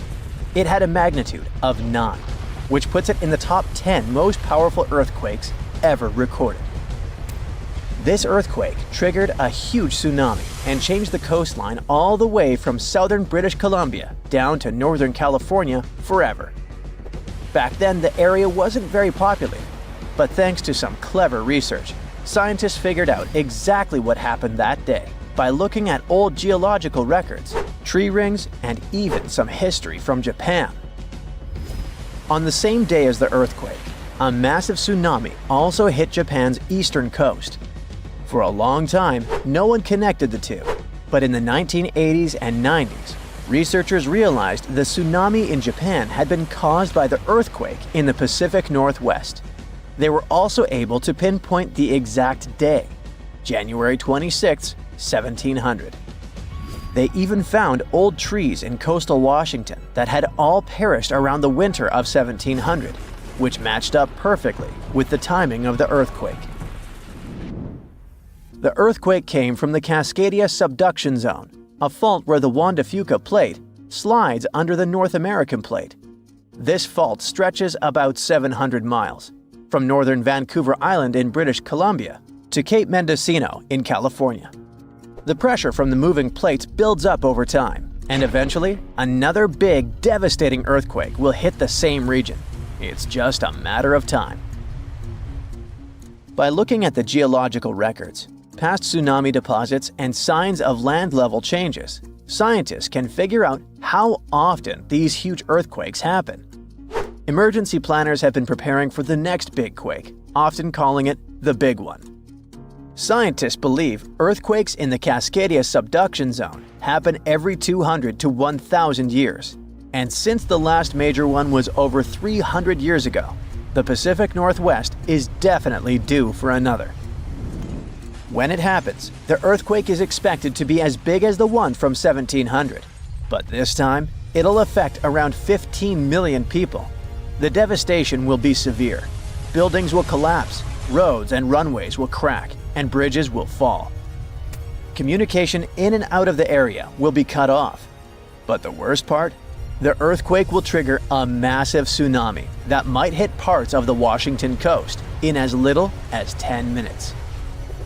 It's not a matter of if, but when the Cascadia Subduction Zone will break. When it happens, it will be the worst disaster the US has ever faced. Worse than the Hurricane Katrina or Superstorm Sandy. It'll impact an enormous area, stretching from southern British Columbia all the way down through Oregon to northern California. That means millions and millions of people will be affected. Fairchild is considered a backup staging area for handling the aftermath of the earthquake. with Grant County International Airport in Moses Lake being the main one. For those who will survive the initial quake and tsunami, the aftermath could be just as disastrous. Aftershocks will follow, and transportation will be a mess. Roads will be damaged or completely blocked, airports will shut down, and most of the main routes, like Interstate 5, will have bridges destroyed. This means food and water supplies will be cut off, and it will be incredibly difficult for help to get in or for people to escape. Gas pipelines will most likely be damaged too, and restoring them could take anywhere from a few days inland to weeks or even months along the coast. Power outages will be widespread within 100 miles of the coast throughout the entire Pacific Northwest. And water could be out for 3 to 7 months. Even telecommunications will be down for 2 to 3 months across the Pacific Northwest, Alaska, and even parts of East Asia. The good news for eastern Washington is that it will mostly avoid the worst of it, thanks to natural barriers between the west and east sides of the state. The tsunami may hit the Columbia River Gorge, but it will lose energy quickly because of a sandbar under the river. The Cascade Mountains will absorb much of the earthquake's impact, so the east side won't feel it as strongly. And since eastern Washington won't get hit as hard, it'll be up to them to handle the aftermath of the quake. That means helping western Washington, taking in refugees from the areas that got destroyed, and delivering supplies to where they're needed. Scientists have looked at other major 8.0 to 9.0 magnitude earthquakes like the ones in Chile in 1960, Alaska in 1964, and Sumatra in 2004, and Japan in 2011. These kinds of quakes can shake the ground for anywhere between 6 to 10 minutes, and that's a long time for the ground to be shaking. Such quakes are super intense because they happen close to Earth's surface, so it's not just a quick shake, it's a long, strong one that can cause a lot of damage. If the Cascadia earthquake and tsunami were to hit tomorrow, over 13,800 people could lose their lives, and about 107,000 people could be injured. The economic toll in Washington, Oregon, and California could top $70 billion. To put that into perspective, we can compare these numbers with some other major earthquakes. In Chile's 1960 earthquake, about 1,650 people lost their lives. The 1964 Alaska quake resulted in around 140 lives lost. The 2004 Sumatra earthquake and tsunami took the lives of an estimated 280,000 people. And the 2011 Japan earthquake and tsunami caused over 20,000 casualties. Authorities know about the dangers of the Cascadia Fault, but even with all the planning, no one can say for sure what will be needed when the big quake hits. Right after the earthquake and tsunami, the areas outside the immediate disaster zone won't be able to help much because roads and airports will be destroyed, and resources will be limited. How can we deal with this kind of disaster and its effects? We don't have all the answers yet. Right now, let's focus on the Cascadia subduction zone. It's a huge fault line that stretches about 620 miles from Vancouver Island to Cape Mendocino in California, sitting about 93 miles off the coast. It's like one tectonic plate is slowly sliding under another. When the plates are close to the surface, about 18 miles deep or less, they get stuck because of friction, kind of like pushing two rocks together. Over time, this creates a lot of pressure. When the pressure finally becomes too much, the plates slip, causing a massive earthquake. This is called a megathrust earthquake, and it can be huge. Below the area where the plates are stuck, there's a zone where the plates move really slowly. We're talking about just a few inches every few months. This slow movement helps to release some of the pressure, but it also builds up more pressure on the parts of the fault that are still stuck. This means that over time, it increases the chances of a huge earthquake happening. These massive quakes, called Great Subduction Zone earthquakes, can be stronger than magnitude 8.5. Megathrust earthquakes are the biggest earthquakes that happen. They can go over a magnitude of 9.0, which is insanely powerful. Just to put it in perspective, A magnitude 9.0 earthquake releases 1,000 times more energy than a 7.0 and 1,000,000 times more energy than a 5.0. These earthquakes happen when a lot of pressure builds up in a part of the fault that's locked, which means the plate can't move past each other. When that pressure gets too high, the fault finally ruptures, releasing all that built-up energy in one massive shake. The Cascadia subduction zone is super long. That's why if it were to rupture all at once, it could produce a large earthquake. Scientists have studied this region and found that about 18 miles below the surface, the fault is completely locked. The plates there aren't sliding past each other. But deeper down, the plates start to slide more smoothly, causing less friction. This is important because it tells us how much stress is building up in that locked zone, and how it could eventually lead to a major earthquake. Around 2,500 years ago, an earthquake completely changed the course of one of the largest and most famous rivers on the planet, the Ganges. Now, it's normal for rivers not to sit in one place, so if you live next to one, it could also just disappear without a trace or flood the whole city one day. In the case of the Ganges River, a supermassive earthquake became the reason for this dramatic change. Scientists say it might happen again, and it would be a huge problem for millions of people who depend on this river. The Ganges River starts as small streams in the Himalayas and travels a long way, over 1,500 miles. Along its journey, it meets other big rivers before all the water flows into the Bay of Bengal. The Ganges has the largest delta in the world among all rivers. Just like many other rivers in the region, it slowly changes its path over time. These changes, if they happen when a river wears away its banks, usually takes a long time, sometimes decades. Scientists have discovered that the Ganges-Brahmaputra river system has shifted several times over the last 6,000 years. When they looked at satellite images of the Ganges Delta, they noticed something interesting. There was a crescent-shaped dip in the ground about 28 miles away from where the river is flowing now. This depression was over 1 mile wide and stretched for many miles. They thought it might have been an old main channel of the Ganges River a long time ago.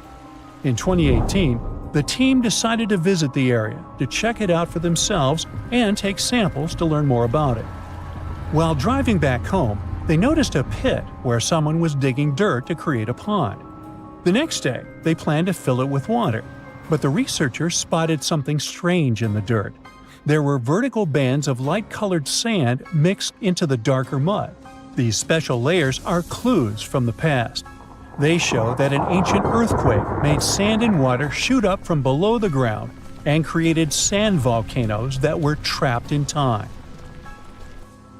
The scientists studied the sand and mud and figured out that these earthquakes happened around 2,500 years ago and were strong, with magnitudes of 7 to 8. The epicenter was over 110 miles away from the main stem of the river, but it was powerful enough to displace it. It could have affected around 140 million people. The Ganges-Brahmaputra system is close to spots where Earth's tectonic plates meet, so earthquakes happen here often. There's no danger right now, but scientists think that another massive earthquake could happen in the next few hundred or thousand years. It could threaten up to 170 million people. That's about half the population of the U.S. No one can predict exactly when an earthquake will happen or how strong it will be.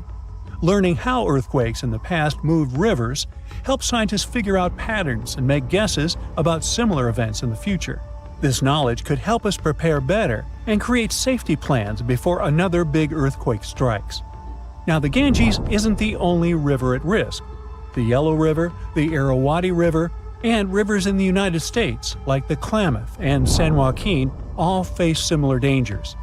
The mighty Mississippi River has also switched its path many times over the last 7,000 years. Right now, there's a huge system of dams and barriers called a control structure in central Louisiana. This structure's job is to stop the Mississippi from spilling over its banks and joining a nearby river. But scientists think that, in theory, these barriers wouldn't handle megafloods. So the Mississippi could break free and change its course again. This would cause massive problems, especially in southern Louisiana. One of the recent examples when a river changing its course caused disaster was the Kosi River in India. In August 2008, over just a few days, the river's path shifted by almost 60 miles, which is a huge change. Floods happen in some parts of the state rather often, but they hadn't seen such strong ones in over 50 years. They affected around 1,000 villages and 3 million people, and about 1 million people had to be evacuated to safety. Since many of these people hadn't faced floods in so long, they weren't ready to handle it quickly. It caused even more damage to their homes and lives. Scientists have been trying for decades to figure out what exactly makes rivers suddenly change their course. A new study explains that two things work together to make a river to do it. This process is called avulsion. First, there's the setup, which is like building up tension before something big happens. Over time, sediment, sand, dirt, and other stuff carried by the river gets deposited in certain places. It either raises the river above the land around it or makes a nearby slope steeper than the river's current path. Then there's the trigger, which is like the final straw that makes everything happen. This trigger could be a big flood, an earthquake, or even something like a pile of logs blocking the water. Now, researchers looked at satellite images of about 170 cases of avulsion from the past 50 years. They noticed these events happen most often near river mouths and near mountains. Rivers were about 3 times more likely to change course in these places than in the areas between them. They also studied 58 river channels in detail, using super clear maps to measure super elevation. That's how high the river is compared to the land around it. They also measured slope advantage. That's how steep a new path might be compared to the river's current one. They found that near mountains, rivers often pile up so much sediment that they become super elevated and spill over. But near river mouths, like in deltas, rivers need a steep slope advantage to break through the mud and form a new path. These two factors work together like a seesaw. If one is stronger, the other doesn't need to be as strong for an avulsion to happen. To figure out where a river might go if it changes course, the researchers created a smart computer algorithm. This tool uses maps to measure the terrain steepness and the river's flow to predict where the river might move. They tested it on 10 past avulsions, and it correctly guessed the path every single time. Scientists hope they could use these findings to protect people living near rivers from sudden floods. Rivers changing course played a big role in creating one of the first organized administration systems in the world. Scientists found clues for this in the territory of ancient Mesopotamia. This name means the land between two rivers, and it was between the rivers Tigris and the Euphrates. People living there relied on these rivers for water, food, and transportation. Scientists wanted to figure out how these sudden changes in these rivers affected ancient people. To do this, they used two kinds of maps. The archaeological maps show how ancient cities grew over time, including what types of buildings people built. Certain buildings, like big palaces or city walls, could show when each city first had an organized administration. The second kind of map showed where the Tigris and Euphrates rivers flowed long ago.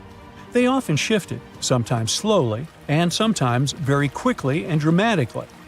Around the year 5000 BCE, Mesopotamia started to become drier and farming became harder.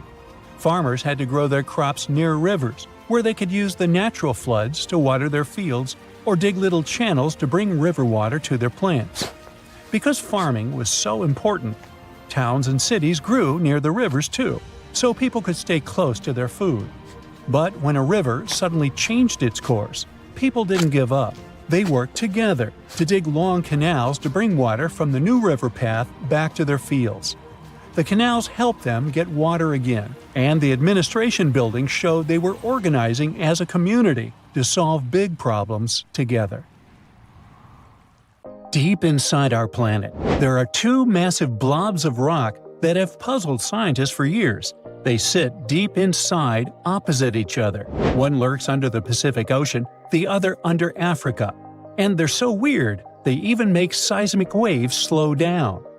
Their actual name is Large Low-Velocity Provinces, but they're just two enormous, mysterious blobs of rock, bigger than continents, stranger than anything else inside the Earth, and so dense they might be leftovers from another planet.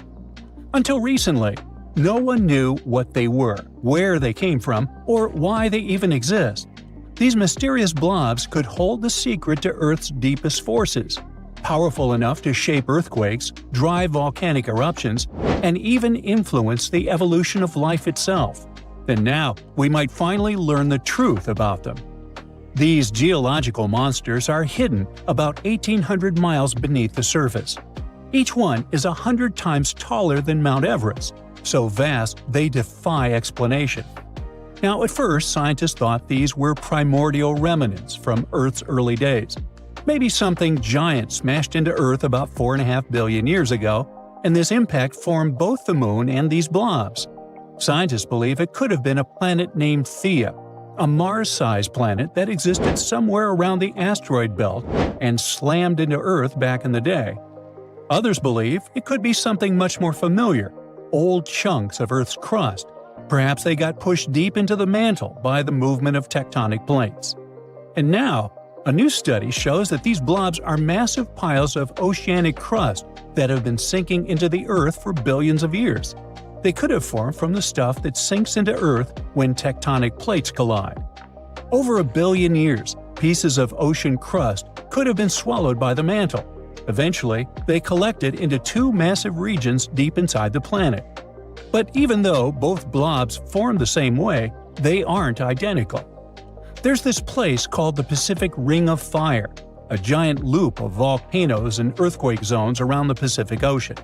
Well, the Pacific blob doesn't just stop growing and changing because it's constantly being fed fresh rock from that place. Tectonic plates crash into each other, and one plate sinks beneath another, pushing old ocean crust deep into the Earth. Since this keeps happening, the Pacific blob is heavier, denser, and more active than its twin under Africa. It's like a giant hot rock factory, constantly getting new material and reshaping itself over time. The African blob is much older and quieter than the one under the Pacific. It doesn't get fresh rock pushed into it as often. That's why, over time, it has blended more with the surrounding mantle. Since it's less dense, it behaves differently. It rises higher into the Earth's mantle, stretching 340 miles closer to the surface. And that might be why Africa has so many powerful volcanoes and rift valleys today. The biggest question is, how do they keep evolving? Scientists think that huge columns of hot rock, called mantle plumes, might be pushing up from deep inside the Earth, helping to drive the movement of tectonic plates in the Pacific. If they're right, then these giant underground blobs aren't just sitting there. They're almost alive in a way. They'd be constantly changing and shaping the surface of our planet. But why do they even matter? Because these weird underground structures may be shaping Earth's surface in ways we don't fully understand yet. You see, first, they might influence Earth's magnetic field. That's because they affect how heat moves through the mantle and core. They might also hold clues about the history of plate tectonics. Studying them could help us figure out when subduction began on Earth, whether it was over 4 billion years ago or much more recently. These guys might also be secret puppet masters behind volcanic activity. There's a theory that blazing hot rock from deep inside the Earth, the same kind that creates volcanic hotspots, might be rising straight from the giant blobs in the mantle. Some of the biggest volcanoes on Earth, including those in Hawaii, Iceland, and Yellowstone, sit directly above the suspected rising plumes from these blobs. If these blobs are fueling these volcanoes, then they could be responsible for shaping Earth's continents, climate, and even mass extinctions throughout history.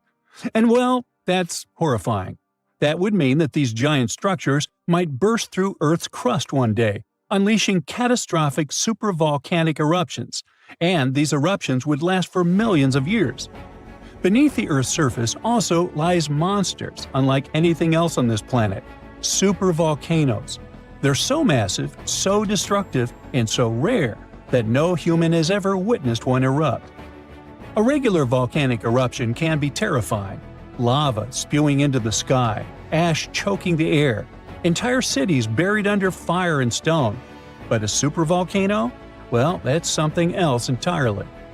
A supervolcano isn't just big, it's a category of its own. Their eruptions rip apart the Earth itself, creating massive craters called calderas. Some of them are over 30 miles wide. A regular volcanic eruption might spew out a few cubic miles of lava and ash. A supervolcano unleashes more than 240 cubic miles of material. That's enough to bury an entire continent in ash.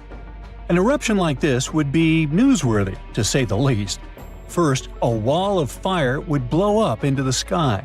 Ash would block out the sun for years, dropping global temperatures. Entire countries could be buried under meters of ash, making farming impossible. Famine, extreme cold, and toxic air could wipe out entire civilizations. It wouldn't just be a local disaster, it would be global. In fact, two of the worst mass extinctions in Earth's history, where almost all life was wiped out, might have been caused by supervolcanoes, not asteroids.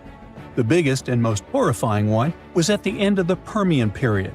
Literally, about 90% of all marine species and 70% of land species went poof. Scientists have counted about 20 supervolcanoes on Earth today. The most famous ones are Yellowstone in the US, Toba in Indonesia, and Topao in New Zealand. Now, the last time Yellowstone erupted was roughly 2 million years ago. It released almost 590 cubic miles of material, enough to bury a city like New York. That was just one of 3 Yellowstone supereruptions. The most recent supervolcano to erupt was Topao in New Zealand. This happened about 26,500 years ago. But supervolcanoes don't just destroy, they reshape the entire planet. About 74,000 years ago, the Toba supervolcano erupted in Indonesia. Some scientists believe it triggered a volcanic winter that lasted an entire decade. There are also theories that suggest that this eruption nearly wiped out early humans. It reduced their numbers to just a few thousand survivors, although that's just speculation. Either way, we know for sure that supervolcano eruptions have changed the course of history. So, how do we prepare for them if this could happen at any moment? Well, scientists monitor volcanoes constantly, looking for warning signs. It could be stuff like rising magma, ground swelling, earthquakes beneath a volcano, changes in gas emissions, and so on. The problem is that while we can predict short-term eruptions, the long-term ones are still a mystery. Yellowstone last erupted 630,000 years ago. It's literally overdue for another eruption already. But volcanoes don't work like clocks. Just because one erupted in the past doesn't mean it will definitely go wild again, and the time between eruptions could be random. Scientists think Yellowstone could erupt again, but it might be just a small lava flow instead of a super eruption. Are we ready for a super eruption if it happens? Probably not. Scientists say we're more prepared for an asteroid strike than a supervolcano eruption. When Hunga Tonga Hunga Ha'apai erupted in 2022, it cut off communications, caused tsunamis, and filled the sky with ash.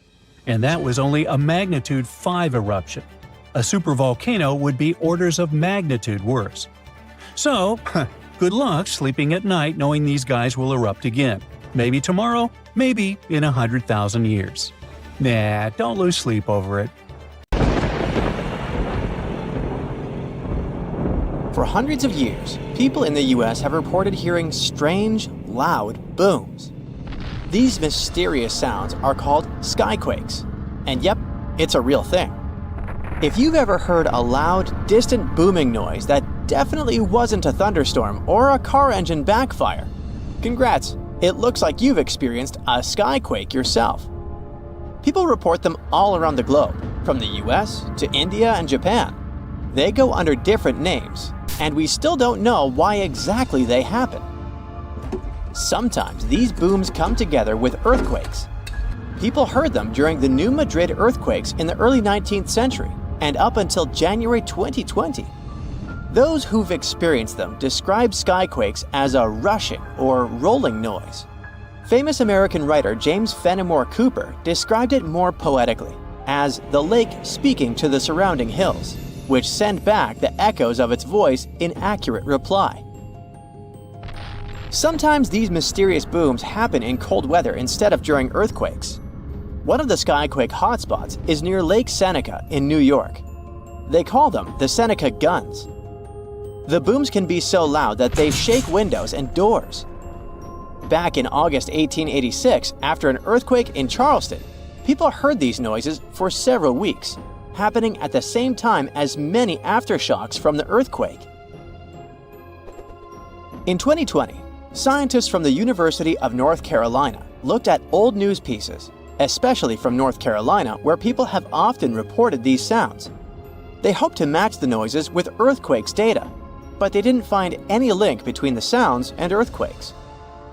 One of the researchers said they believe the noises are happening in the air, not underground. The team looked at infrasounds, which are low-frequency noises that humans can't hear. They found signals lasting 1 to 10 seconds that matched the times when people reported hearing the booms, but nothing is certain here. Some people think that solar flares, underwater tsunamis, or caves collapsing under the sea cause skyquakes. Others believe the sounds come from planes making loud sonic booms. But that doesn't explain old records of skyquakes from the past before planes were even invented. Some scientists think a type of meteor called a bolide causes these booms. These meteors blow up when they hit Earth's atmosphere. If this happened above thick clouds, the sound would get louder and travel far, but we wouldn't find anything on the ground. Another idea is that gas might be escaping from the bottom of deep lakes, like Lake Seneca. If you think skyquakes are bizarre, let me introduce you to fog bows.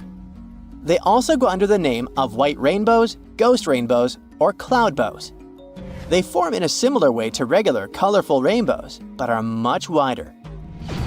Rainbows happen when there are big raindrops in the sky, and you can always spot them on the opposite side of where the sun is shining. Fog bows are made by tiny droplets in fog, or clouds, instead of big raindrops, and they also appear opposite the sun. If you want to see a fog bow, you need to look for it in a thin fog when the sun is bright. You might catch one when the sun starts to shine through the fog, or if you're near the ocean where fog often forms. Because the water droplets in fog are so tiny, fog bows don't have bright colors like rainbows. They might even look all white, or just have faint colors. Some fog bows are hard to see at first because they blend into the mist, but once you spot them, they're easy to recognize. The next rare weather phenomenon you gotta watch out for is thundersnow. You guessed it right, it's a special type of thunderstorm that happens during a snowstorm. Unlike regular thunderstorms that often strike in the spring and summer, thundersnow is much rarer because it happens in the strongest winter storms, like big blizzards, and at the same time needs warm air, which isn't a frequent combo. So, for thundersnow to happen, there needs to be moisture in the air, some instability, and something to lift the air like rising winds. Just like in normal thunderstorms, lightning can appear when you hear thunder.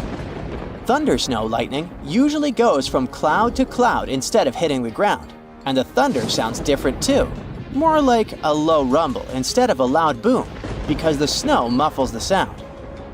You aren't so likely to get struck by it, but it's still important to stay inside when you hear thunder to stay safe. Northern Lights fans, this one is for you. Scientists noticed a new kind of glow in the sky that looked like a purple streak. They nicknamed it Steve as a joke, but later gave it a more scientific name: Strong Thermal Emission Velocity Enhancement, Steve for short. Steve is actually a fast-moving stream of super hot gas that always moves west and only shows up before midnight. They wondered if something like Steve could happen after midnight, but moving in the opposite direction. And now, scientists think they found the anti-Steve by looking at data from a research station in Norway. In December 2021, they took a picture of a bright purple streak stretching for 620 miles in the sky, and it only appeared after midnight. Satellites from the European Space Agency also measured the conditions in this part of the sky and found that the ions were moving eastward. Steve's late-night twin hasn't been officially named yet, but it would be cool if it was called Sam, which is short for Steve after midnight. If you've ever seen snow on a sunny day when falling from the sky without a single cloud, it must have been diamond dust. It's a special kind of weather with millions of tiny ice crystals forming close to the ground. These ice crystals float slowly in the air, kind of like how dust floats in your house. When sunlight hits these crystals, they sparkle like diamonds.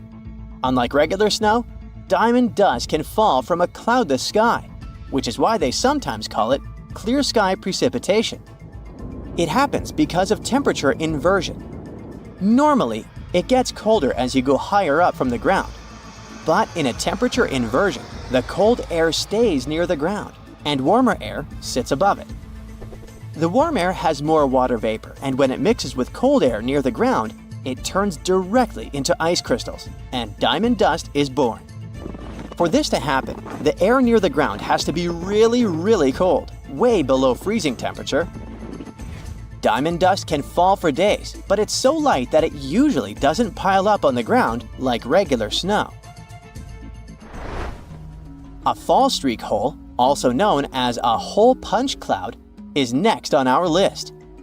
This big circular or oval-shaped gap sometimes appears in certain clouds. These types of clouds float high up in the sky and are often made of tiny water droplets that are colder than freezing, but they haven't frozen yet. These special water droplets are called supercooled, and they need a reason to freeze. Ice crystals give them that reason. When a plane flies through the cloud, it can bring those ice crystals into the cloud. Once the ice crystals are there, the supercooled water droplets freeze quickly, get bigger, and start to fall from the ground. This creates a hole in the cloud, and as more nearby droplets freeze, the hole gets bigger and spreads outward. Any tornado is scary, but a fire tornado takes the horror to a new level. These bad boys are spinning towers of flame and ash that form when there's extreme heat, strong winds, and uneven ground. The intense heat from the fire causes hot air to rise quickly. Cooler air from the sides rushes in to replace it and creates strong winds. When winds from different directions meet, it makes the fire spin like a tornado. It gets stronger and can even create its own weather. It pulls in flames, ash, dirt, and anything in its path. The winds can reach speeds of over 140 miles per hour, and these fire tornadoes can last for more than 20 minutes. If you had landed on Earth a really, really long time ago, about 1.5 billion years in the past, you wouldn't have recognized our planet. At that time, all the land was stuck together in one giant supercontinent called Nuna, which was surrounded by an endless ocean. But if you had stuck around, you would have witnessed a planetary-scale disaster, Nuna falling apart. But the most amazing thing is that apparently, when Nuna started breaking apart, it kicked off changes that made Earth a much better place for life. Scientists used to call this part of Earth's history the boring billion. It lasted from about 1.8 billion to 800 million years ago. Not much seemed to happen during that time, hence the name. No big climate changes, no bizarre life forms, and nothing very dramatic. Turns out the name isn't very fair. Things may have looked calm on the surface, but underneath, Earth was changing a lot. Continents were moving, splitting apart, and coming back together. Two massive supercontinents, Nuna and later Rodinia, formed and broke up during this time. When Nuna began to break apart, huge cracks opened between the drifting land pieces. Water filled those spaces, creating shallow seas. Those seas were warmer, calmer, and had more oxygen than the deep oceans that existed before. And that might have changed everything.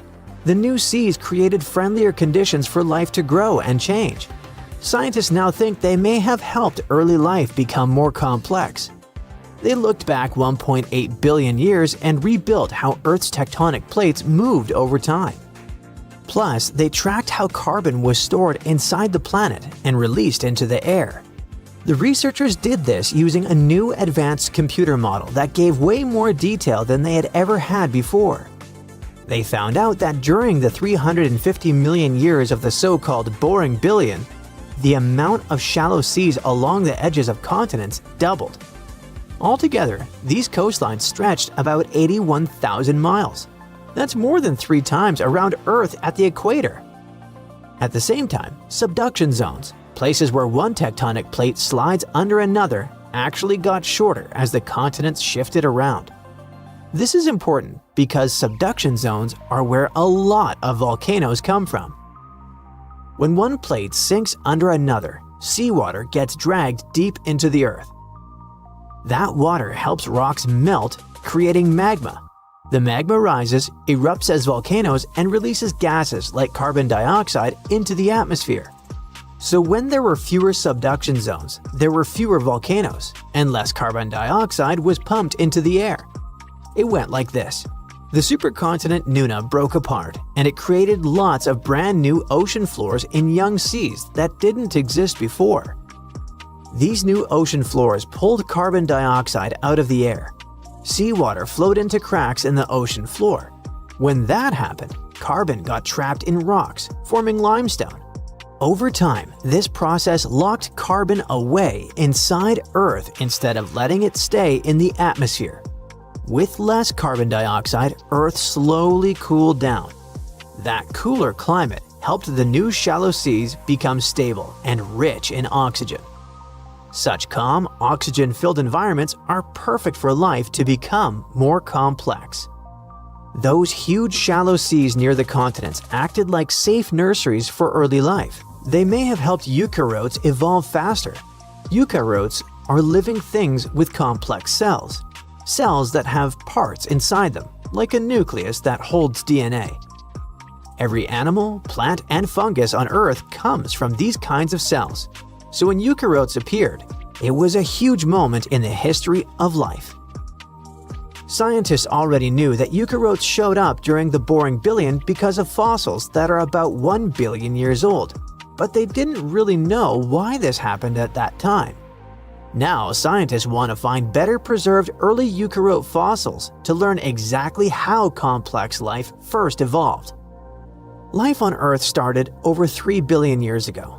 It began with tiny, simple microbes and slowly turned into a huge variety of living things. We still don't have a clear answer about how living things came out of that early primordial soup. But even though there's no final answer yet, scientists have come up with several theories to try to explain how life on Earth may have started. Some scientists think lightning helped start life on Earth. The idea is pretty simple. Lightning is a powerful spark, and sparks can cause chemical reactions. In a famous experiment from 1952, scientists showed that electric sparks could turn simple gases like water vapor and methane into amino acids and sugars, which are basic building blocks of life. This suggested that lightning in early Earth storms might have helped create the first life ingredients. But later research showed Earth's early air wasn't exactly like the experiment. Still, some scientists think volcanic clouds could have had the right gases and lots of lightning, making this process possible. Other experts think life may have started on clay. One researcher suggested that tiny clay crystals could grow and stick together in patterns. As they did, they could trap simple molecules and line them up in organized ways. Think of clay as a kind of early organizer. Today, DNA tells molecules how to line up and work together. But what if clay had been doing a similar job before DNA even existed? It could be helping molecules arrange themselves until they eventually learned to organize on their own. This idea was interesting and got a lot of attention, but most scientists don't fully accept it yet. Another popular theory is that life started at deep-sea vents on the ocean floor. These vents are cracks in Earth's crust where super hot water shoots out from deep inside the planet. As the water rises, it picks up important chemicals like carbon and hydrogen. which are key ingredients for life. The vents are full of tiny rock spaces where these chemicals could collect, mix, and react. The rocks may have helped speed up these reactions. Even today, deep-sea vents house rich ecosystems, even though it's dark there and the whole environment is kinda extreme. Scientists are still studying this idea. In 2019, researchers even created early life-like structures in lab conditions similar to these vents. Such an experiment showed that this theory could really work. Another idea is that life may have started under ice. Scientists believe Earth's oceans might have been covered in ice around 3 billion years ago. Sounds pretty severe, right? But the cold may have actually helped life get started. Many of the chemical building blocks of life, like simple amino acids, are more stable at low temperatures. In warmer water, these molecules break down quickly and are spread far apart. But when water freezes, it pushes those molecules together, increasing their concentration. This crowding makes chemical reactions more likely. So, let's say the molecules were packed closer together and were breaking down more slowly. In this case, they had more chances to link up and form more complex structures. Ice may have also acted like a protective blanket. It could shield the water from harmful ultraviolet radiation from the sun and from damage caused by meteor impacts. Another idea is that life didn't start on Earth at all. This theory is called panspermia, and it suggests that life came from space. Scientists know that big asteroid impacts can blast rocks off of planets. For example, rocks from Mars have been knocked into space before, and some of them ended up on Earth. Some researchers think tiny microbes might have survived inside space rocks during the journey. If that's true, life here could have started thanks to visitors from Mars, or some other cosmic world. Others go even further and suggest that life could have traveled on comets or space dust from completely different star systems, hitching a ride across the galaxy. At the same time, even if panspermia is real, it doesn't fully solve the mystery. It just moves the question somewhere else. Instead of asking how life began on Earth, we'd need to ask, how did life begin anywhere in the universe? A magnitude 15 earthquake has the potential to completely destroy our planet and evaporate all the water in a matter of seconds, leaving Earth uninhabitable. Over 500,000 earthquakes happen annually, but none have a magnitude of 15. 90% of quakes occur in the terrifying Ring of Fire zone located around the Pacific Ocean. The ground there is like jello. It shakes almost constantly. The most powerful earthquake to have ever struck Earth had a magnitude of 9.5. That much power can lengthen or shorten the day. But there's probably an earthquake in the confines of your own home now caused by a speck of dust landing on a table. But it has a power of negative 15 magnitudes. Earthquakes happen when tectonic plates move. They're like Lego pieces that are not properly secured, and when they move up, down, or hit one another, the ground also moves, triggering earthquakes. This tectonic energy acts like a battery. It stores energy for a long time, up to 500 years. When this stored energy is released in a sudden burst, the consequences are horrifying. Even the strongest structures submit to this relentless force that leaves a trail of destruction in its path. In some instances, earthquakes can even trigger tsunamis, amplifying the chaos. Such a crazy amount of power can split the ground open and cause severe damage. The strength of an earthquake is measured by the Richter scale, but now it's being replaced by the moment magnitude scale. When there's an earthquake, we hear about how strong it is. It's usually from 1 to 10. Luckily, we haven't had a Richter scale earthquake yet. The most powerful earthquake to have ever happened in modern history occurred in Chile in the 60s. It was around 9.5 on the Richter scale, and it altered Earth's rotation and messed up the length of the day by around 2 milliseconds. It also triggered a massive tsunami and affected a vast area of 155,000 square miles. The Richter scale doesn't actually have a limit. Still, anything above 25 doesn't need measuring because if that ever happened, we would simply turn into dust, and nobody would care to measure this disaster. As we said, the strongest earthquake had a magnitude of 9.5. If this magnitude had been just 0.5 stronger, it would have created a ruptured line 2,174 miles long. That is almost 7 times the size of Wyoming. A magnitude 11 earthquake would create a crack halfway around the world. Massive tsunamis would hit coastal areas, destroying everything, and Earth would get into a massive environmental crisis. If you love hiking, you would have new mountains to explore, created by the terrifying earthquake. Even the temperature would increase because of volcanic eruptions and the resulting greenhouse gases.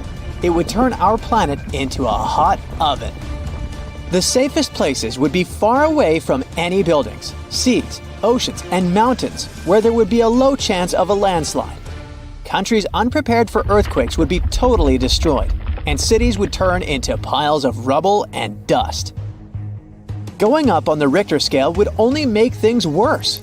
But don't worry, an earthquake of that power is impossible. Earth's crust doesn't have enough energy to produce such earthquakes. But there is something that has much more power and can produce mega earthquakes. Asteroids are powerful enough to destroy our planet, as we all know from the dinosaur era. That asteroid was around 6 miles long and it caused massive damage to the planet. It triggered earthquakes that shook the ground constantly for months. These terrifying quakes were about 50,000 times stronger than the Chile earthquake. They also triggered a tsunami that was 30,000 times more powerful than the Indian Ocean tsunami. And the latter was one of the most devastating tsunamis to have ever struck Earth. The earthquakes caused by the asteroid had a magnitude of 11, making it the most powerful and scariest natural disaster ever. And let's hope it stays that way. The Indian Ocean tsunami affected only certain areas of the world. Meanwhile, the asteroid tsunami affected every part of the world and had 33-foot-tall waves. Even if you had traveled to the most remote place on Earth, you wouldn't have been able to hide from this Grim Reaper. A 15-magnitude earthquake wouldn't be 15% stronger than the Chile earthquake. The scale doesn't work like that. It would be around 100 million times more powerful than a 9.5 magnitude quake. It could make all the water on Earth evaporate, leaving us devastated and without any H2O to survive. All ecosystems would collapse, all food chains would be broken, and only some super strong bacteria would probably survive the impossible. That is only a fraction of the frightening things that could happen. The ocean is like the AC for our planet. Without it, Earth would be super hot. The ocean also serves as a shield from the sun's powerful rays. It acts as a heat absorber and cools Earth. Scientists think that the most dangerous thing would be the inability of Earth's crust to survive the violent shakes of the 15-magnitude earthquake. If our planet miraculously survived and didn't turn into dust, there would be massive openings in its crust. The ground would become gelatinous. It would randomly move up, down, left, and right, and no building would survive that. Our civilization would be brought back to the Stonehenge era. Tectonic movements like this are devastating. A similar thing happened in Japan when tectonic plates moved 165 feet from each other and then snapped back together, creating a 9-magnitude earthquake. No place on Earth is immune to this bone-chilling natural phenomenon. Still, certain places have higher chances of being destroyed than others, like the Ring of Fire, where 90% of earthquakes happen. This is a place where earthquakes are almost everyday occurrences. The Ring of Fire is located in the Pacific Ocean. It forms a ring around the continents that surround the Pacific. There, several tectonic plates meet, creating highly unstable ground. To make the problem much more terrifying, 75% of active volcanoes are located in this area. 90% of dormant volcanoes are also there, making this place extremely dangerous. Scientists carefully study this region to find a way to predict when the next earthquake might strike. The Ring of Fire is not the only place at risk of earthquakes. In California, along the San Andreas fault line, 2 tectonic plates have been storing power for more than 200 years. The San Andreas Fault is 715 miles long and has the potential for a massive earthquake. This region has its fear of violent earthquakes like the one that happened in San Francisco in 1906. It had a magnitude of 7.8 on the Richter scale. Scientists' predictions are terrifying. They say that the chance of a 6.7 magnitude earthquake is very high in the area. If all hell starts to break loose, you should know how to survive. Avoid anything that might fall on you, like windows, closets, or unstable ceilings. The official phrase from emergency experts is drop, cover, and hold on. Stay low to the ground. Hide under something stable like a table, and remain there until the shaking stops. Make sure to stay in your shelter for another minute or two, just in case there are aftershocks or loose debris. Use your nose and smell for gas. If you do smell it, don't turn the lights on or do anything that might ignite it. Stay strong and be safe.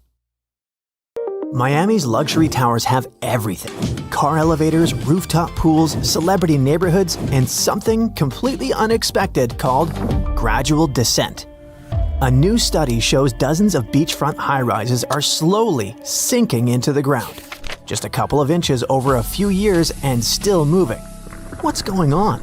And is it gonna get worse? Let's find out. When you look at a map of South Florida, the city of Miami is mostly on the mainland. Just off the coast lies a long barrier island. That's Miami Beach, the stretch you see in most drone shots and travel clips. Fancy cars, the beach, the clubs, the glass towers right next to the water, that's all on this island. But it didn't always look like that. For a long time, this area was mostly older hotels and simple apartment buildings. As prices went up and richer buyers started chasing ocean views, developers began knocking those down and putting luxury high-rises in their place. Floor by floor, that island turned into a narrow wall of glass facing the Atlantic Ocean. Now, here's the problem. Miami Beach sits only 4 to 5 feet above sea level. That's barely enough height for comfort. Each fall, king tides push water up through drains and across certain streets on bright, clear days. The flooding sometimes gets so bad that locals could kayak through parking lots for fun. That might sound like a funny video, but for researchers, it raised a serious question. Could the same landscape be shifting beneath the towers too? Some buildings had already shown signs of movement, and the question became whether the ground itself was still settling under all that concrete and steel. To find out, scientists used a method called INSAR, which stands for Interferometric Synthetic Aperture Radar. It works by having satellites scan the same spot on Earth over and over using radar to detect tiny changes in elevation. It's like watching a tower in slow motion from space, tracking whether it holds steady or slowly sinks. Those scans stack hundreds of satellite passes over the same balcony corners and roof edges. It's the same kind of radar NASA uses to track volcanoes and ground shifts. With enough images, researchers can spot motion as small as the thickness of a credit card. Between 2016 and 2023, they focused on this section of coastline from Sunny Isles to Miami Beach. The data showed that at least 35 high-rise buildings had moved downward over that period. In some cases, the ground had dropped just under an inch. In others, it was closer to 3. That may not seem like much, but over a short time, and in structures this heavy, it means something's off. These weren't new buildings under construction. Most were already finished, which makes the continued movement unusual. In theory, they should have settled and stopped, but they didn't. So what exactly is making the ground sink under these towers? Let's look underground. Specifically, right under these nice-looking buildings. Beneath the island is a mix of sand and Miami limestone. It is strong enough to build on, but it behaves more like hardened coral than solid mountain rock. Water moves through it, pressure moves through it, and sometimes the ground shifts in ways engineers can't properly predict. One possible explanation is something called creep deformation. It sounds like a villain from a B-movie, but it's actually a slow-motion rearranging of particles under constant pressure. Imagine parking a heavy truck on soft ground. It makes little dents right away, but if the truck stays there for a long time, those dents slowly get deeper. The ground keeps squishing a tiny bit at a time. That slow squishing is what might be happening under these buildings. But it's not just the weight. Construction itself can wake the ground up. Pile drivers, excavation, and heavy machinery can shake the sandy layers enough that older buildings nearby start shifting again. The study also found that some of the newer towers showed stronger movement overall, likely because the soil beneath them was still adjusting after recent construction. And then there's the water. The limestone underneath acts like a sponge, soaking up water from the ocean below and the rain above. When that water moves around, it quietly eats away at the rock and shifts the sand that holds everything up. That's how the ground slowly loosens. So, we have a spongy ground, heavy buildings, and the constant shaking from construction. Plus, water flowing through the rock. Over time, all of that adds up. It presses down just a little at first, then a little more. We're only talking inches, but even small uneven shifts can be enough to make engineers nervous. So, what does this mean for the buildings and all the people making social media reels? Probably, and hopefully, nothing. At least not tomorrow. We're still far away from disaster movie scenarios. Structures won't topple over. There won't be sudden sinkholes swallowing cars.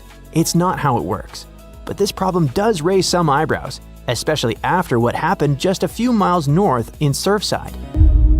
In 2021, the Champlain Towers South partially collapsed. It was a huge tragedy that Miami will remember forever. That disaster didn't happen just because the ground moved. Issues kept piling up slowly over the years. Engineers discovered cracks, rust, and bad drainage. The building was falling apart from all sides, and then it was too late to do anything about it. But since then, the city has been paying more attention. Engineers are reassessing older buildings near the coast, and local officials are pushing for stricter inspections. The radar data doesn't mean a building is unsafe, but it can be an early warning. A signal that something deserves a closer look. For residents, though, there's a catch. Right now, there's no rule that says developers or building managers have to monitor ground movement with satellite scans. The study didn't involve teams going inside or taking core samples. It was just a space-based scan from above. If you zoom out from the sinking tower drama and look at that long strip of land, it's already one of the weirdest pieces of real estate on the planet. A good portion of the Miami lifestyle is literally fake land. Star Island, Palm, Hibiscus, the Venetian Chain, and a bunch of other spots started as sand at the bottom of Biscayne Bay. The bay was dredged in the 1920s. The sand was piled into islands, and developers turned those piles into celebrity neighborhoods where houses now cost tens of millions of dollars. Some of the richest people on Earth treat this area like their private game board. Fisher Island, just off South Beach, currently has the most expensive zip code in the United States, with a median listing price in the 8-figure range. A bit farther up sits Indian Creek, known as the Billionaire Bunker. It has only 41 houses, its own police force, and neighbors like Jeff Bezos and Tom Brady. One empty 1.8-acre lot there was recently listed for around $200 million, just for the dirt and the view. And all of this floats along the edge of Biscayne Bay, next to an actual national park full of beautiful marine creatures like dolphins, manatees, and sea turtles. More than 100 bottlenose dolphins live in and around the bay year-round, racing past boat docks and tall condos, like they're extras in someone else's movie. So, what happens next? Engineers keep scanning, inspectors keep checking, and everyone online keeps posting drone shots like nothing odd is happening under their feet. That's Miami, a strange blend of glamour and physics that never quite behaves. It's not a crisis, it's a maintenance routine. As long as the people in charge pay attention to quieter signals like slow dips in elevation or small structural changes, the skyline should hold. Maybe it settles a bit, maybe it stretches and groans. Now that engineers and scientists are aware of this issue, they can prepare and propose solutions. Until then, the towers will still be up and the bay will still shine bright. The whole city will keep drifting in its own style, just slightly downward. In 2015, a volcano erupted, and the seafloor dropped about 8 feet, like an elevator giving up mid-ride. By then, scientists had already put wires and sensors all over the place. The idea here was simple. Since it erupted fairly often, they wanted to predict the next disaster. And they sorta did. They circled 2025 in red and waited. Except nothing happened. But the ground is still swelling and quaking almost daily. And now everyone is worried. Let's see why. Axial Seamount is a volcano about 300 miles off the Oregon coast. But to really find it, you would need to dive almost a full mile. You'll also find something unexpected there: yellow cables, miles of them. This is one of the most watched volcanoes on the planet. Through a massive project called the Ocean Observatories Initiative, or OOI, scientists draped the underwater mountain in 550 miles of fiber optic cable. Sadly, it's an observatory in name only, serving more as a science experiment than a proper observatory. There's no cool-looking dome where people live and research underwater. These cables power a massive network of sensors. They count earthquakes, track the ground rising by fractions of an inch, and listen to the magma rumble. These sensors are so sensitive that they can feel the moon. When the tides rise, the extra water presses down on the volcano and sets off tiny earthquakes. To put this all in place, they had to use remote-controlled robots that dove down and physically plugged those sensors into the network. Plugging a TV into an extension cable in a dark room is hard. Now imagine doing that 4,600 feet under the surface. You're using a robot arm, and the pressure is strong enough to crush a small pickup truck. But why go through all this trouble? Volcanoes are lazy. Most sleep for centuries. Some wake up once, flood half a continent with ash, and then go quiet for hundreds of millions of years. If you study volcanoes, you might wait your entire career and never see a single drop of lava. But Axial sits right where two tectonic plates are ripping apart. Magma is constantly refueling the tank. It's not the type that needs to wait hundreds of years to recharge. It can erupt every decade or so. Now, it doesn't blow its top like Mount St. Helens. There's no earth-shattering kaboom. Instead, the ground swells up, cracks open, and lava pours out quietly to create new rock. When the floor cracks, it blasts out a massive cloud of superheated water called megaplume that's packed with subsurface bacteria. It rises thousands of feet high and looks like a blizzard of white snow shooting through the dark ocean. Each eruption basically resets the biome, forcing life in the area to start over. That combination, frequent and calm, makes it perfect for study. It erupts often enough that we can actually collect data, and is predictable enough that we can build a model around it. By 2014, the observatory had already been in place, just in time for the eruption that happened in 2015. Scientists caught the whole event live. They had sensors on the seafloor that showed the ground puffing up like a giant balloon as melted rock gathered underneath. The ground rose up several feet until the pressure made the rock start to crack. This caused thousands of tiny earthquakes in just one afternoon. Then, miles-long cracks ripped open and lava poured out. As that magma leaked out, the ground lost its support. Eventually, the seafloor inside the volcano's crater collapsed. The whole point of capturing 2015 was to build a baseline. This is what right before an eruption looks like. So when the crater floor started rising again and the quake counts climbed, scientists figured Axial was heading toward another eruption in 2025. And then, nothing. Nada. Zippo. The signals reached the same zone that worked last time, but there was no eruption. It's like pumping air into a tire until it should blow, and it doesn't. So what went wrong for the researchers expecting a quiet explosion? What likely happened is that the volcano stalled. In 2015, the ground rose quickly, but nature likely changed the tempo. Magma is still filling the chamber, but it's pumping in slower than it did 10 years ago. It's also possible that the rock is stronger now, holding cracks better, forcing the volcano to swell even more. Now, there's also a third option, a quiet leak. Tiny fractures could be hissing out just enough pressure to delay the main event. keeping the volcano in a state of suspended animation, ready to blow but lacking the spark. And even with all the data, it's still hard to tell the difference between almost ready and about to break. That's why the forecast slid from 2025 to mid to late 2026. The volcano stayed active, but the buildup slowed, pushing the breaking point back by about a year. But why is this making scientists nervous? When you hear about the consequences of eruptions, it's easy to imagine a tsunami heading for the coast. Well, it's not. You can keep your surfboard in the garage. This is a deep ocean event. The water absorbs almost all the energy. The surface might get a little bubbly, but nobody on the beach is going to spill their drink. The people sweating are the ones who paid for the robots. The problem is that the lab is sitting inside a test tube. Remember, the volcano is currently overcharged. It has already swelled past the point where it usually pops. If it waits until late 2026 to finally let go, it could have accumulated significantly more magma than it did in 2015. A bigger eruption means new cool data, but it also means a much larger volume of lava.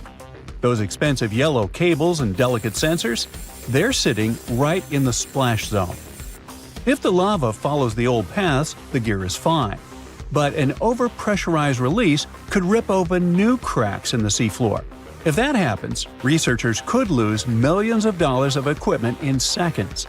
Scientists might be watching the feed live, see a wall of molten glass, and then static. But the real worry isn't the money. Axial is supposed to be the gold standard. It's the most monitored square mile of the ocean floor on Earth. It was supposed to be the easy one. If our prediction model fails here, well, it's a bad sign. We have every sensor imaginable, and we still don't understand underwater volcanoes as well as we thought. If we can't predict the friendly volcano when it's wired for sound, what chance do we have with the dangerous ones? The vents around the volcano pump out water that could reach around 650 degrees Fahrenheit. On the surface, that would instantly turn to steam. Down here, the pressure is so intense that the water can't boil. But it's so hot it can dissolve minerals. The place is also loud. If you could hear it, it would sound like a jet engine on a runway. Plus, the area is carpeted in tube worms. They look like giant 6-foot-tall white pipes with bright red tips. They don't make biological sense. They have no eyes, no mouths, and no stomachs. They don't eat food at all. Instead, they host bacteria inside their bodies that turn the volcano's toxic sulfur gas into sugar. They're basically powered by pollution. Crawling all over them are scale worms. These things look like they belong on some other planet. They're covered in microscopic scales that refract light. So if you shine a flashlight on them, you could see them sparkle in blue and red. The ground beneath them is also strange. When axial erupts, the lava hits the freezing seawater and cools instantly. But it doesn't turn to gray stone. It turns into glass. Pure black obsidian. If you tried to walk on it, it would sound like you were walking on thousands of light bulbs. Experts have updated the schedule for this year. Cameras are in place to take some cool pictures, and we might even get a live stream on YouTube, watching the ground tearing open under the ocean. Let's just hope that it isn't the final broadcast. It's really hard to stream the next one if you're multi-million